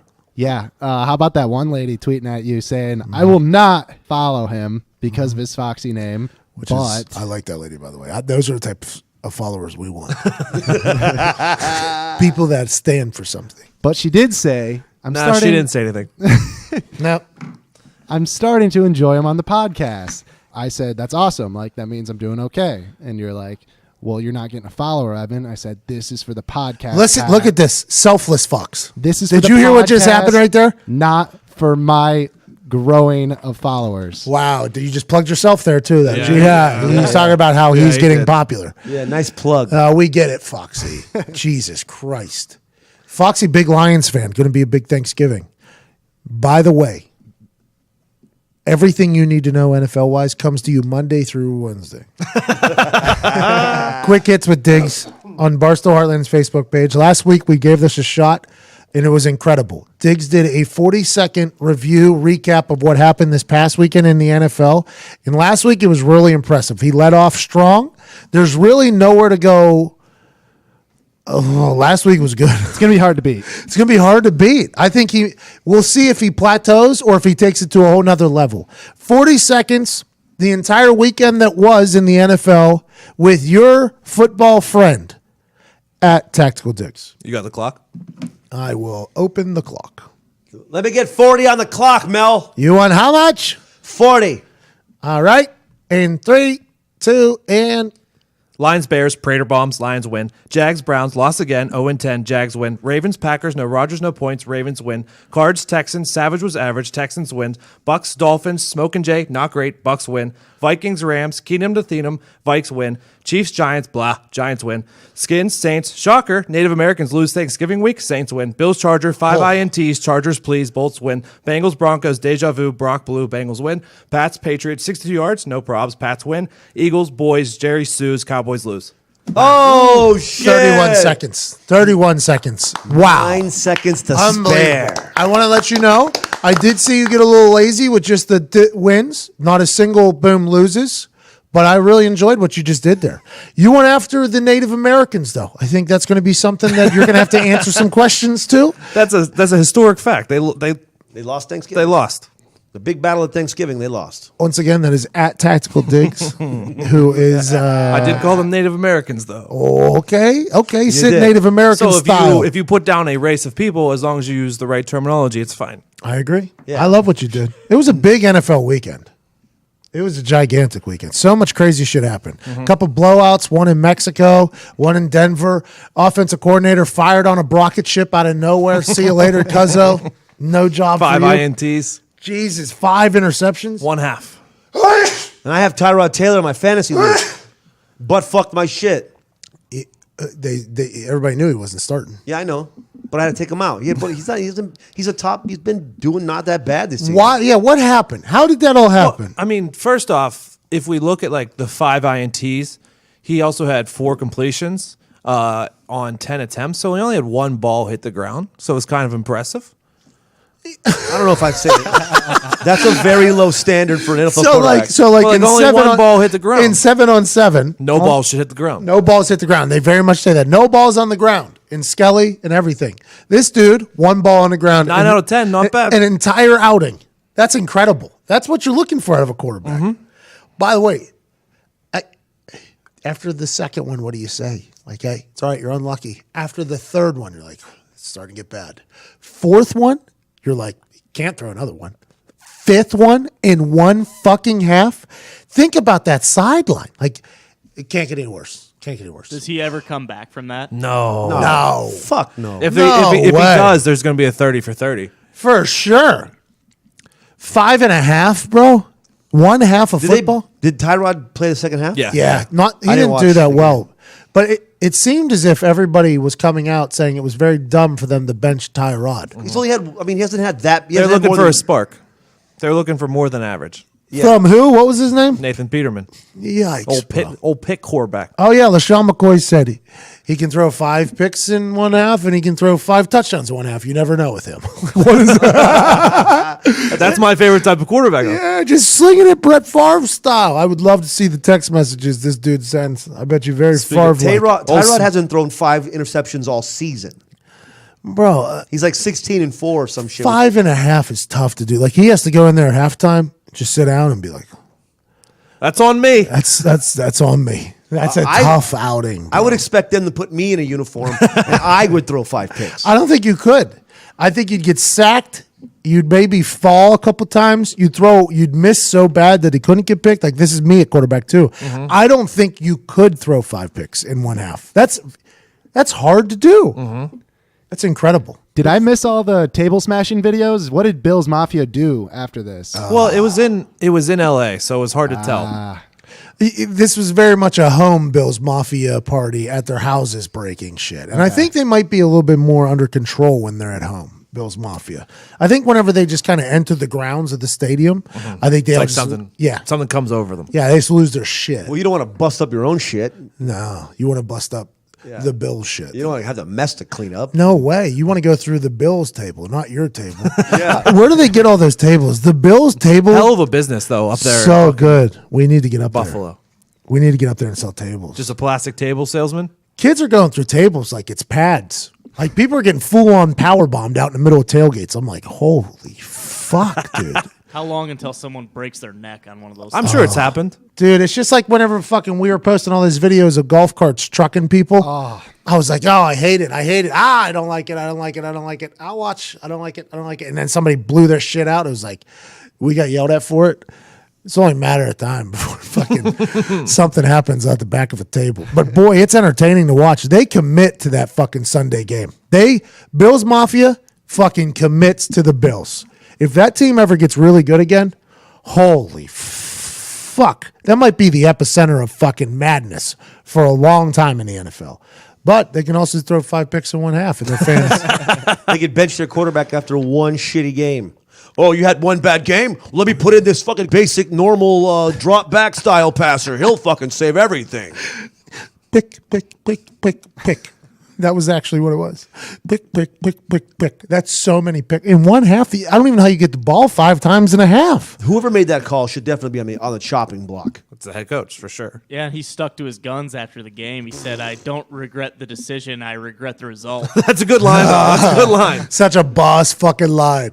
How about everybody go fuck yourself still style line right there? Well, it's very much, Yeah. coaches always say, like, execution. So that's like their way of saying, like, it wasn't the design, it was the players. I Like, just didn't execute. we didn't execute. It means it wasn't my fault. These motherfuckers didn't do it. No execution. That's the same type of thing. Like, I stick by the decision, but not the result. It's like, how we planned it to go is much different than how it did go. Just, it's on them, not on me. It's on the guy who threw it 5 times to the other team. That's insane. Big weekend. Football on Thanksgiving is gigantic. Love it. We got a chance to talk to a guy earlier who's played on Thanksgiving a lot and has not been successful. But you're going to enjoy him. He's a funny guy. I'm very thankful this guy comes on our show. He's funny as hell. Awesome. Great stories. Dan Orlovsky. On the phone, friend of the show, a man who told an incredible story about Peyton Manning kicking his ass out of a meeting room alone, I believe was Peyton Manning's words to him when he didn't get the hint to leave. He's a knowledgeable guy. If you follow him on Twitter, what's your Twitter, Dan? D Orlovsky 7. He's learned that since the last time he came on the show. He's also been a lot more active on there. On Sundays, he's doing a very similar thing to me, but with like offense and defense and other things like that. He's like a quarterback's brain on Twitter every Sunday. A retired quarterback's brain is something that I've been very much entertained by, Dan. Very much. I appreciate it. I learned it from you. You know, I mean, I'm no sponge when it comes to you, Pat. Well, that's a good idea. You should probably stick with that method forever. I can learn you some things. You got 45 kids. I should have learned you some shit a long time ago. You know, about a pull-out situation, Dan. You know? You're dad of the year. You just got back from what? Gymnastics class? No, we had karate tonight, man. Karate. What's that all about? Karate. I should have gotten into the kid karate business because it's booming and it's expensive. Is it really? It's not too late. Man, class is 30 minutes long. There's 20 kids in there, and I'll spend $1,000 for 6 months. $1,000 to learn karate? Yeah, just yeah and hiya. But that knowledge is priceless. Yeah, let's hope so. I got a Daniel LaRusso in the making. Wax on, wax off. I'll tell you what, back in the day, if you had a friend that knew karate, you were safe. You know? No doubt.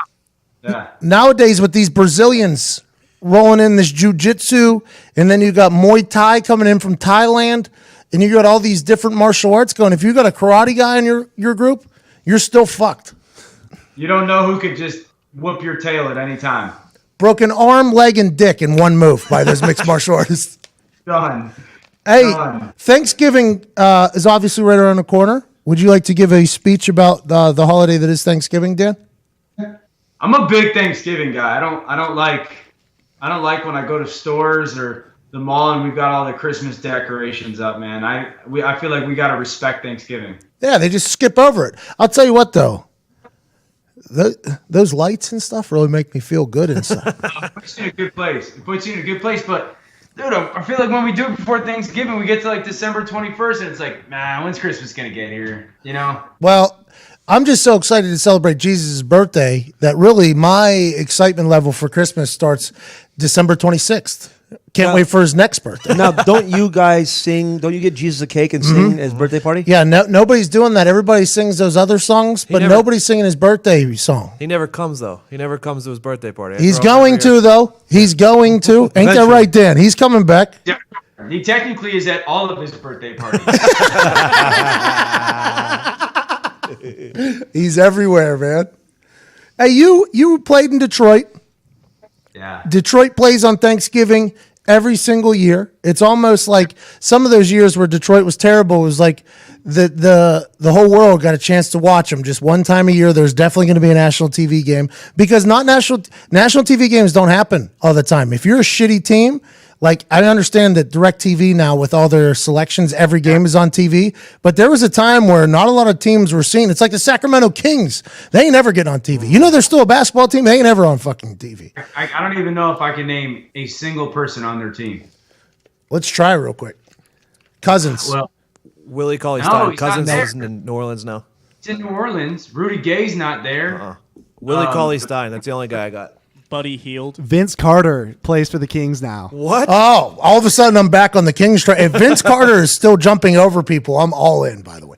How about when he teabagged that French guy? Huh? How about when he just took flight over tall, wee sir, monsieur, and dunked on his face in international competition? One of the greatest of all time right there. Oh. It's iconic. No doubt. All right, Dan, you played a lot of football on Thanksgiving. What is your completion percentage on Thanksgiving? Ask me. I'm not as good as I want it to be. I don't know if I. You can return the favor. You can ask that question back, please. Yeah, what's your completion percentage on Thanksgiving, Pat? 100%. Good setup. Good setup. Good setup. Thank you. You had no idea that was coming. Yeah, almost a tutter too. Antonio Brown made a gigantic tackle out of nowhere on Eric Swope just 1 year ago. Is it a Swope thing or just a good play by Antonio Brown? I'll tell you what. I think if Swope rewatches the film, I think he chooses to run him over next time. I think he chooses. Watch it critically. Watch it critically. I think if we break down every single step that happened, he made an incredible catch. I mean, the pass was just right there in his hands, and he made an incredible catch. Made a great, yeah, thank you. Made a great run. He turned upfield, and he saw a flash, and he didn't know it was Antonio Brown. And he went to dodge him instead of run him over. But we end up losing by 21, so it was good. It was a good Thanksgiving. Fucking great. And I got fined basically for that strut afterwards. It's good. I've had some of those.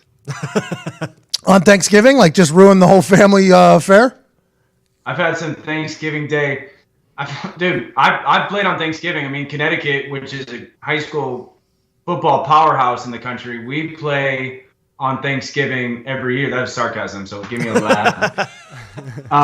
Delivery. We'll work on delivery. We'll call you Delivery Dan whenever you're doing sarcastic jokes. Every day. My sophomore year of high school, we were 9-0 or maybe 10-0. We played a crosstown rival on Thanksgiving Day. If we win, we go to the playoffs, and if we lose, we don't. I fumbled 10 times on my quarterback center exchange. Fumbled 10 times. Nice. We tied the game. We don't get in the playoffs. So you can imagine what Thanksgiving meal was like. Yikes. That was on the center, though, right? Yeah. All 10 of them. How do you have 10? Now, real question. There's been 10 times? Like, was there any a chance to, like, maybe bench you? Like, after, like, maybe the 5th or 6th one? Well, it was in, like, a torrential downpour. Bench me? Yeah, probably. I mean, also fumbled last play of the game on the 1. Oh, my God. You're talking about the worst situation imaginable. Yeah, talk about going to the locker room to the seniors and being like, hey, my bad. Say, there's no way to get him next time. So, hey guys, I want to talk to you about what just happened out there. That's on me. But there's been some good. There's been some memorable NFL Thanksgiving Day games too. Now, let me hear about them. Let me hear just about one that pops in your head. You're like, oh, when I played for the Lions, I got a chance to play on Thanksgiving. Dream come true. Here we go. Just like the high school days where I played on Thanksgiving, Turkey Bowl. I remember. I think it was maybe 2007. Remember Joey Harrington was like a big time early pick for the Lions. Number 3. Whatever. And didn't work out. It didn't work out for him, but he went to the Dolphins. I don't know if he went to the Dolphins right after the Lions, but went to the Dolphins at some point. And I don't know who was their starter, but their starter got hurt, I believe, a game or two before Thanksgiving. Joey Harrington and the Dolphins are playing the Lions at Ford Field. Let's go. Revenge game possibility. Revenge game with exclamation points. And everyone's like, the Lion, we're going to whoop on Miami. Joey hadn't played, and he's obviously going to come fold. He threw for like 340 and 3 touchdowns. Just the out best of, game he's ever played at Ford Field type thing, and walked off with deuces. have you had a good memory on Thanksgiving? Just recently, like How many years did you play in the NFL? How many years? yeah, I think my last 2 years. I mean, I think, dude, in 2008, Favre completed 23 straight passes on us. I mean, just the historical stuff. But 2 years ago, maybe Matthew lit up Chicago for 5 touchdowns or something. So that was pretty good. But most of my Thanksgiving Day football experiences haven't been fantastic results. Now you get a chance to watch. You're good friends with, I assume, a lot of people at the Lions because you've been there a few times.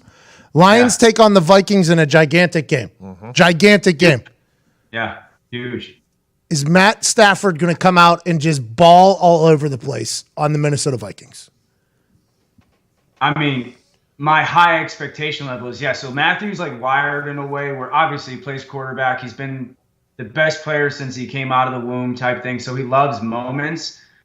But Matthew, when he gets to a point where, I don't know if it's like. I have a question. Before you go further, excuse me. Am I to address him as Matthew like Mitch is Mitchell Trubisky? No, we call him Mitch. No, you call him Matthew. To his face?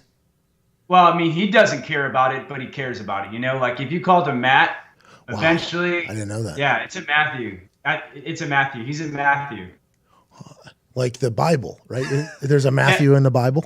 Yeah, it's a Matthew. Kelly, his wife, will be a little bit more direct about it. You know, he's Matthew, but I learned that early on. Like, you don't call him Matt. Wow. Unless you want to skin. I call him Matt. Really? All right, so when Matthew steps onto the field on Thursday, it's a big moment.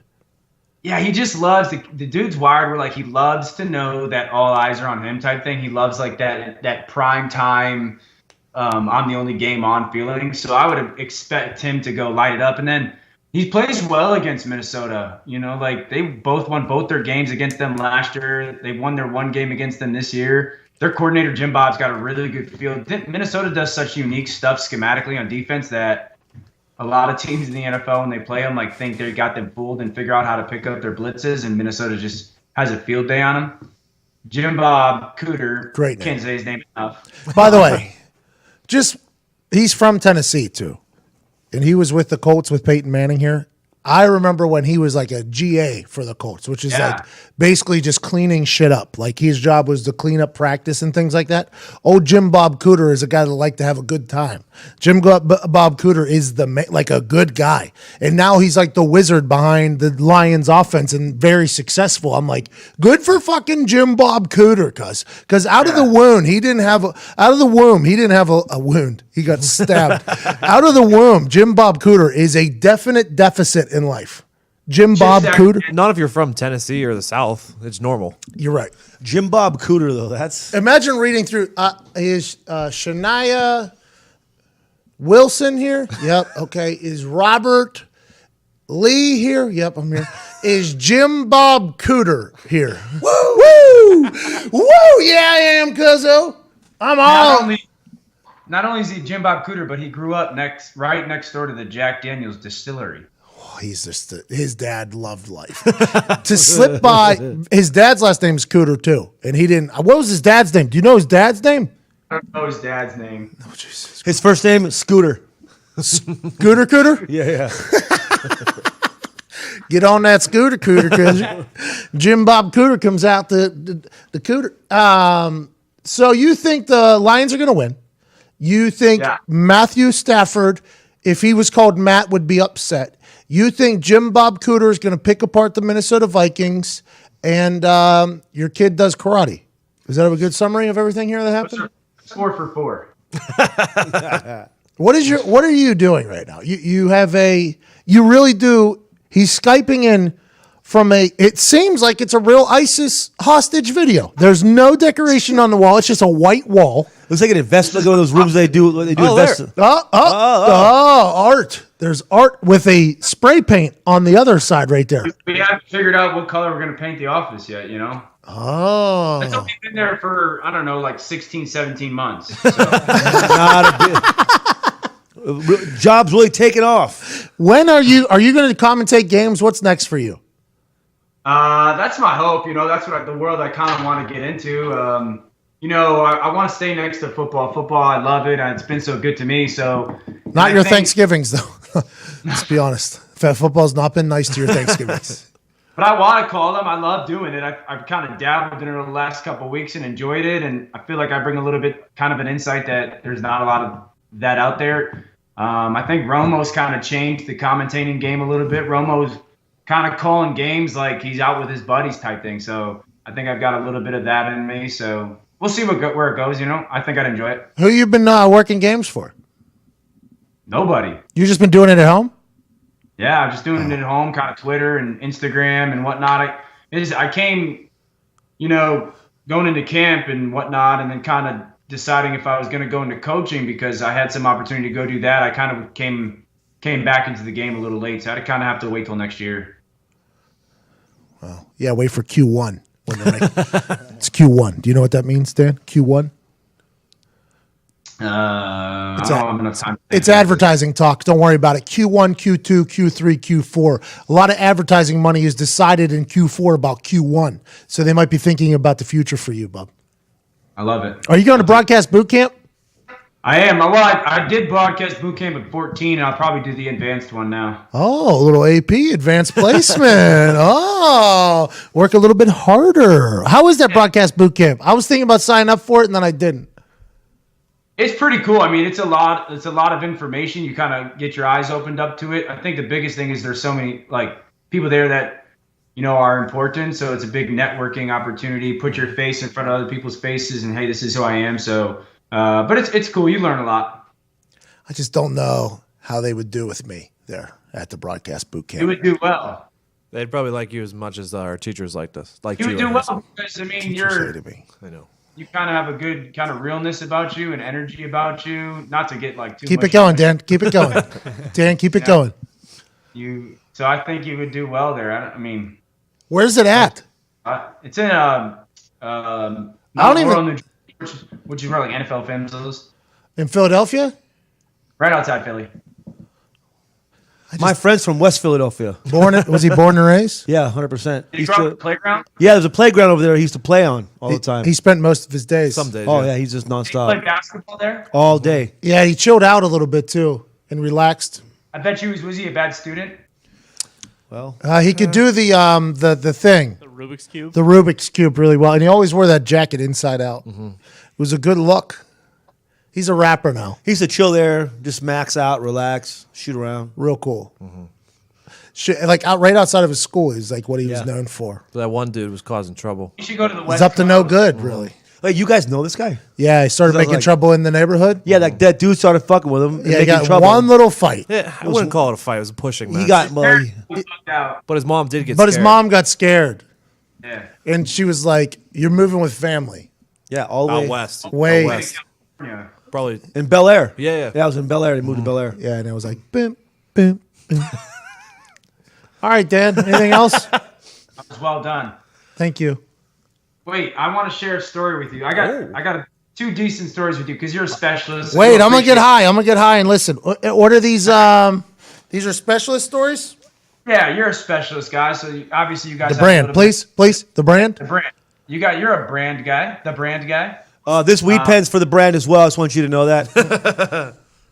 And so Matt Prater, the kicker for the Lions, just keeps nailing 50-yard field goals for game winners. And, I mean, they're not even close, right? They're splitting the uprights. Bombs.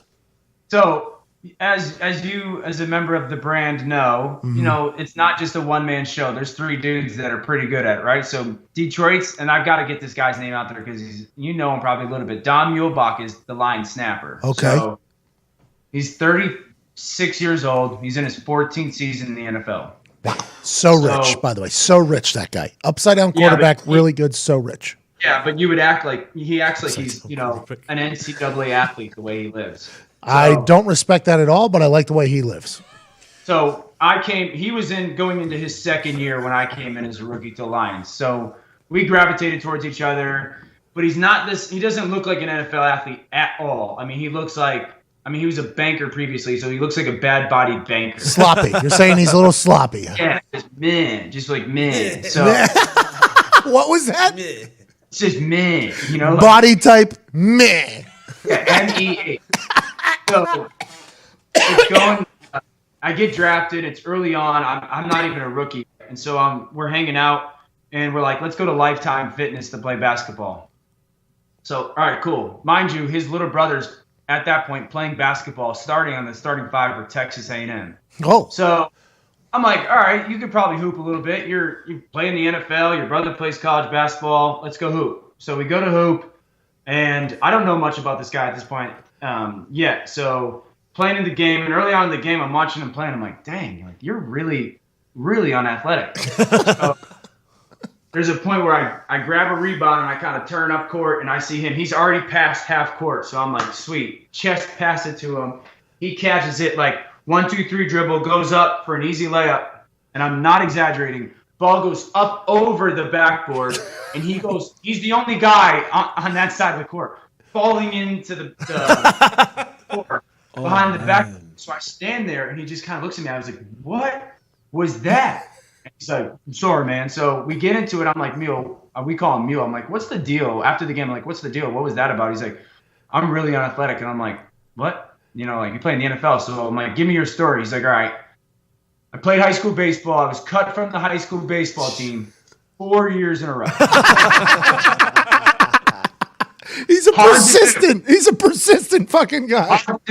I played high school football, but I didn't actually play till my senior year of high school. Again, hard to do. I walked on to Texas A&M, and I was there for 5 years, but I didn't actually play till my 5th year as a long snapper. Hard to do. Impossible. How are you in the NFL? And so now I look back, and I'm like, dude, you played 14 years in the NFL. You got cut from a high school sport 4 times. No one He's MJ. in the NFL history can say that. That's a Gatorade commercial. That's what he's got to write a book. Dude. 14 years. 7 years of bench riding. Maybe we title it Upside Down Quarterback with Meh Body. All I want to do now is watch him cover punts. That's all so I'm gonna bad. look- that's all I I'm want to gonna see look him block and cover like an absolute giraffe out there. He's got to be. Watch him cover punts right now, and you'll be like, but he's played for 14 years. I mean, when he went up for that layup, I just remember going, what? Well, anybody that plays basketball, if you go for an open layup and you have your timing and rhythm are so fucked that you can't just lay it off the glass and it goes over the backboard. That's tough to do. That's hard to do. Those guys don't play pro sport. No. That's for sure. All these fails that he has done are so hard to accomplish. Getting cut 4 times and deciding to come back every year, maybe after the first time, maybe the second time, but after the 3rd time, you're coming back like baseball. There's the 3 strike. Like, don't do it. He came back 4 times. How about the coaches on his senior year going, nope, you're still gone. And now the guys played for 14 years or something, man. And so I thought of that this weekend when Prater banged another 52-yarder. Like, man, the snapper's got to be good. The coaches wouldn't even do a feel-good signing. Yeah, you know what? You had the courage to come back for 1,200 days in a row. They won't even let him. Can't even ride the bench. You can't put me down at the end of the bench, down there by everybody in plain clothes. Dude, he could have worked the bullpen, couldn't he? Don't you guys Could have have? done the bullpen. Could have just spit sunflower seeds all day on the bench. It doesn't fucking matter. His name's Mule too. He's definitely got a great fucking personality, if I had to guess. Yeah, he's a good dude. Terrible at basketball. But what a story! And then being there for 14 years. That's a long fucking time. That's like the Dallas Cowboys long snapper. He's been in. He's like the 3rd. I think he's like 2nd or 3rd snaps or games played in the history of the Lions organization. Hanson's got to be 1, right? And then him. Yeah, Hansen, and then How long did Hansen play for? 45 fucking years? yeah, he might still be playing somewhere. And still hasn't been in a playoff game. And he still drives a 1991 Ford Taurus. With a car alarm on it. Yeah. Beep, beep. Put roll down windows. Does he have a spoiler? Does he have a spoiler on it? Ooh, I think no spoiler, but a pretty sweet exhaust system. Bro, my brother was in a car club in high school because he had a Subaru Impreza with some good exhaust pipes on it. And we were in a car club. We used to hang out in a parking lot of a Krispy Kreme donut. You went with them? Yeah, it was hilarious. What are you talking about? You thought I was going to miss out on that? No way. Hell no. Hey, we're going where to a car club? Let's go. Guys with spoilers all over everything. Honda Civics with spoilers and fat old tanks on the back. Yeah. Yeah. Yeah, that's Hanson. That's cool. Thanks, Fast and Furious. I used to know this guy in high school. He used to have a lowrider with hydraulics, but he only had one switch on it. So all he could do was just fucking go gink, gink, this is ass up. That's the whole car did. Instead of all the switches. How does that work? So they I just was gonna press say, a button? I don't think you realize how little people know about switches in their fucking car. Yeah, I don't have a clue I how would that. figured it would be one switch. I'm here in America. Like, I didn't see a lot of, because our streets are so terrible. Yeah. So, Yes. like, there would be no lowriders in Pittsburgh. Too many hills. Yeah, Too many hills. I think there's really a strong West Coast thing going on. But like that's when Dr. Dre says 16 switches. Oh, okay. I got sounds for the bitches. Huh. That Anyway. was Rick Ross. Rick Ross said that. You can't do three-wheel. You just walk around. You just can have the ass up in the air and just rolling. And he had a little Isuzu. Just I want to. Is that expensive? It has to be. The hydraulics in yeah. cars? Because fucking Exhibit used to do it to everybody. Yo, I'm about to pimp your ride. Yo, they said you work at a movie theater? So I gave you popcorn in your trunk. I made you pop popcorn. And here's a table you could do your homework on. I feel like your Exhibit impersonation's got like a little bit of Exhibit and like Schwarzenegger more. Together. Yeah. I mean, I'm a perfectionist, bro. What do you want from me? You know, I just dialed in and studied Exhibit there for a little while. And now I'm all in. Hey, you got anything else, man? Anything good? You said you had a second story. You said you had something good. We've been waiting this whole time. I got another little good praise. We have been, haven't we? We've been waiting for something good this whole conversation. Let's go. Pack this up. Hey, let's go. We need some laughs. I feel like I'm 3 for 3, but Sounded like my completion percentage on Thanksgiving, cousin. All right, let's roll. So we're playing in London 3 years ago. And Where'd you stay at? Did you stay at that golf course like an hour out? The Grove. Yeah. Yeah, I stayed there once, and then I stayed at the Penny Hill Suites. Oh, I hated Penny it. Hill's sick. I hated the Grove. Say The pantyhose? Grove's stunk.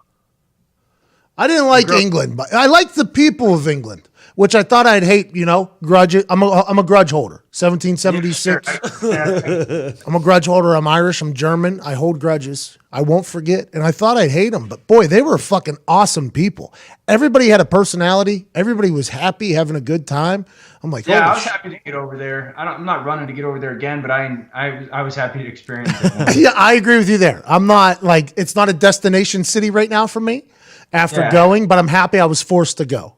Yeah. So we're playing against Atlanta. We go 21-0, down 21-0, like, you know, like, and which was not a surprise after seeing, you know, how some humans were walking on our team Saturday morning. So got lit in London.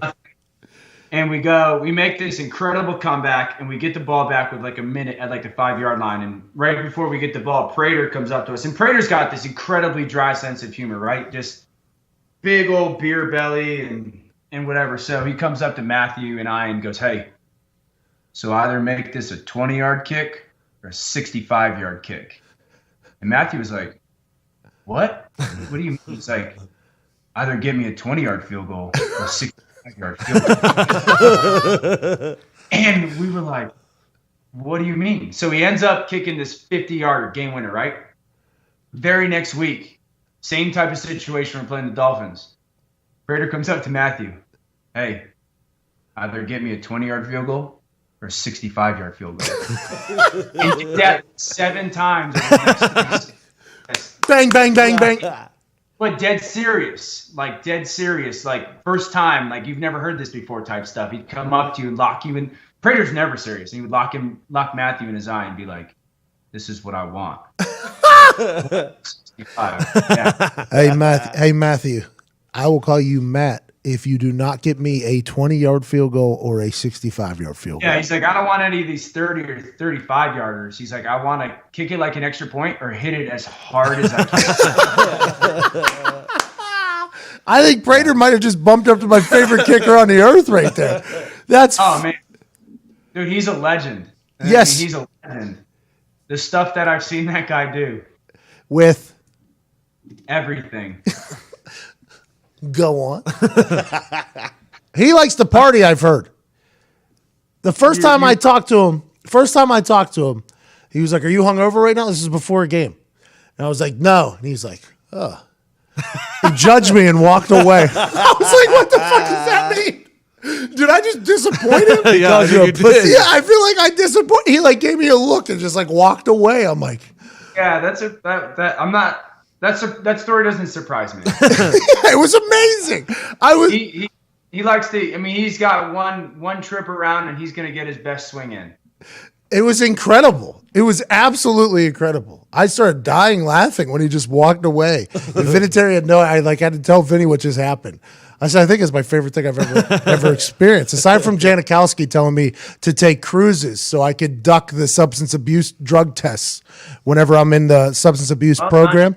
Yeah, Janikowski was like, "Go cruise. They can't catch you." Like, that's hilarious. Rick's the guy that, like, you know, how we have meetings from 7 to 11, you know, Wednesdays and Thursdays. Prater's the guy that when you get a 5-minute break and run through the locker room to go to the bathroom or grab a drink or something, Prater's sitting there in his underwear at, like, a table in the locker room, naked, but his underwear on, like, playing Candy Crush on his phone, but also Boo-Ray with the other two guys. And if it's a young kid walking to the locker room, Prater will be like, "Hey, Marciano," who's the special teams coach, he'll be like, "Marciano needs to talk to you about something. He needs to see you in his office right now."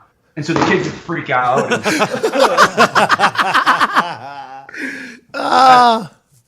Prater's a fucking legend. And him screaming "fuck you" after making that kick against Chicago is amazing. Now, I don't know if he directly said that, but it sure looked like he looked at their bench and screamed "fuck you" after draining a 52-yarder in windy, cold-ass Chicago. Wouldn't you, though? No. Yes. No. Yes. I'd wave. Hey, I'd give him a good wave. I like the old passive-aggressive. "Hey, guys, how's it going? How does that feel right now? Pretty good? All right, I'm going to go over here, and we're going to get the fuck out of here." That's my... I don't scream "fuck you" at people. Although I respect it. And it feels good as shit, too. Although I respect it. Like, everybody's coming after Baker Mayfield for what he did. The camera shouldn't have been on him. If that's a bad example for kids, maybe ESPN should think of that and not put it on TV. How about that? How about we just go back to a competitor being competitive in a competitive arena? And if you don't like it, don't watch. And if it's bad for kids, don't put it on TV, Mr. Disney, ESPN. Don't put it on TV. Mr. Disney. Yeah, don't put it on, okay? That's what I'm thinking. Now, granted, I don't know how other quarterbacks feel about it. Do you guys hate that? No, man.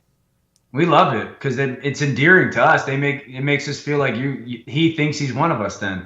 So, like the flag thing at the end of the game in Ohio State on AstroTurf, bro?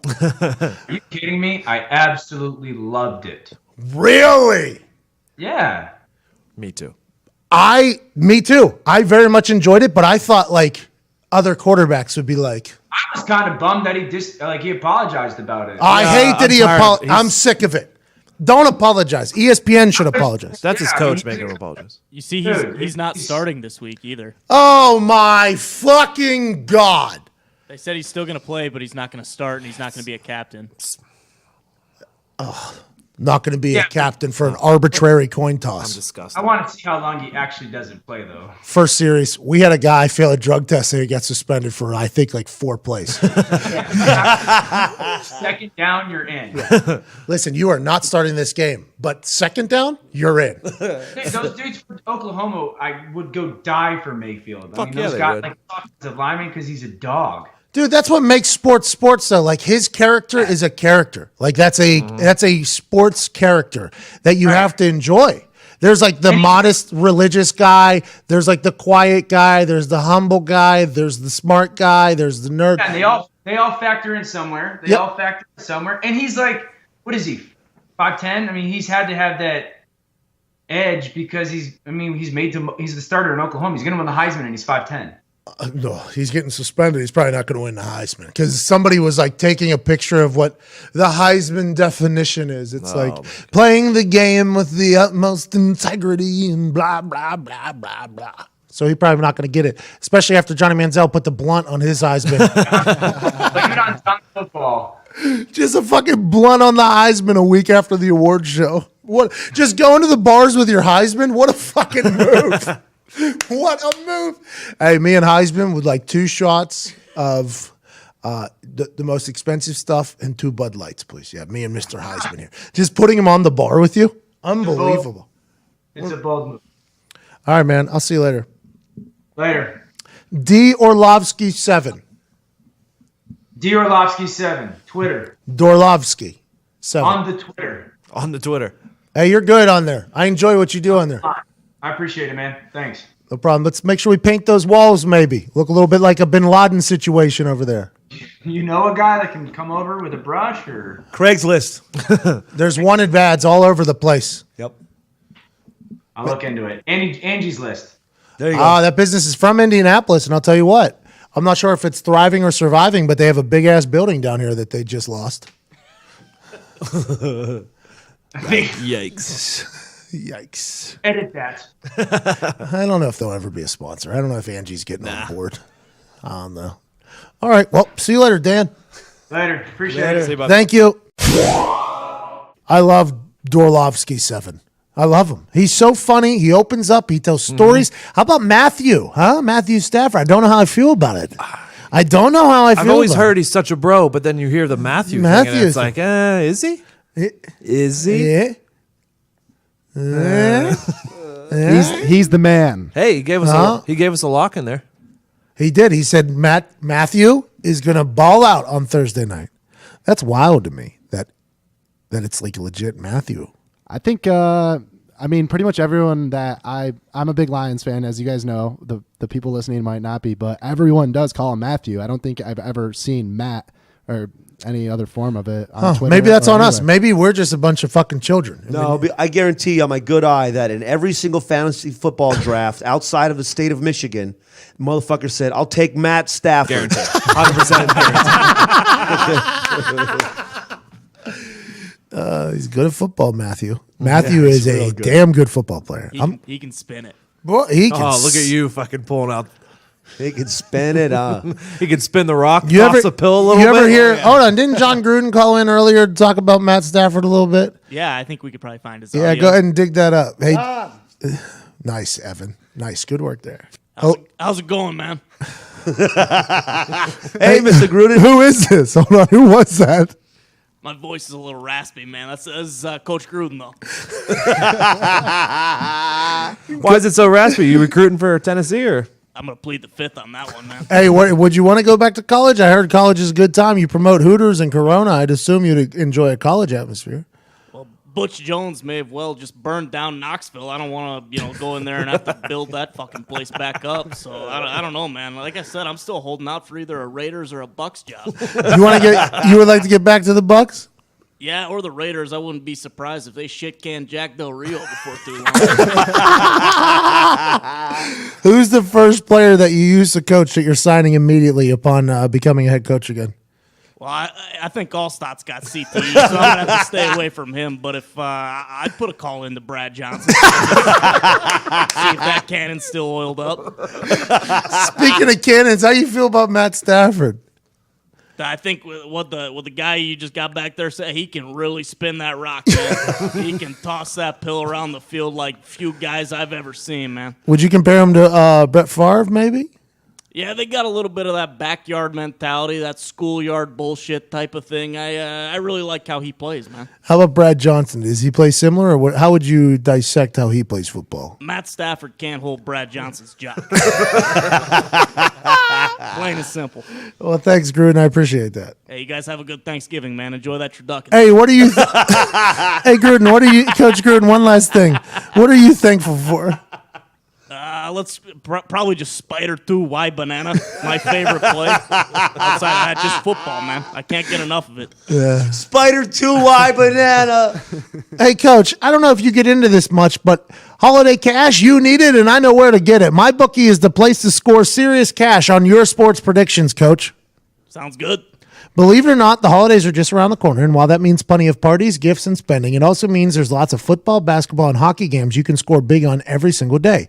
Man up and play like the pros on game day. You can play the money line, side, or total. MyBookie is your hookup for all your betting needs and offers super fast payouts when you win. Where you bet is just as important as who you're betting on, Coach Gruden. Sounds good, man. Whenever you're betting on Brad Johnson, which is what you do as a head coach, you know? Yeah, I bet the farm every time. Yeah. Don't you think where you bet is just as important as who you're betting on? Oh, without a doubt. Yeah, because if you want to make money betting the games, you got to go to mybookie.ag. They're the only site I'd recommend. I trust them, but you don't have to take my word for it. Check them out yourself. They have odds on every matchup and a mobile site that makes wagering on your smartphone a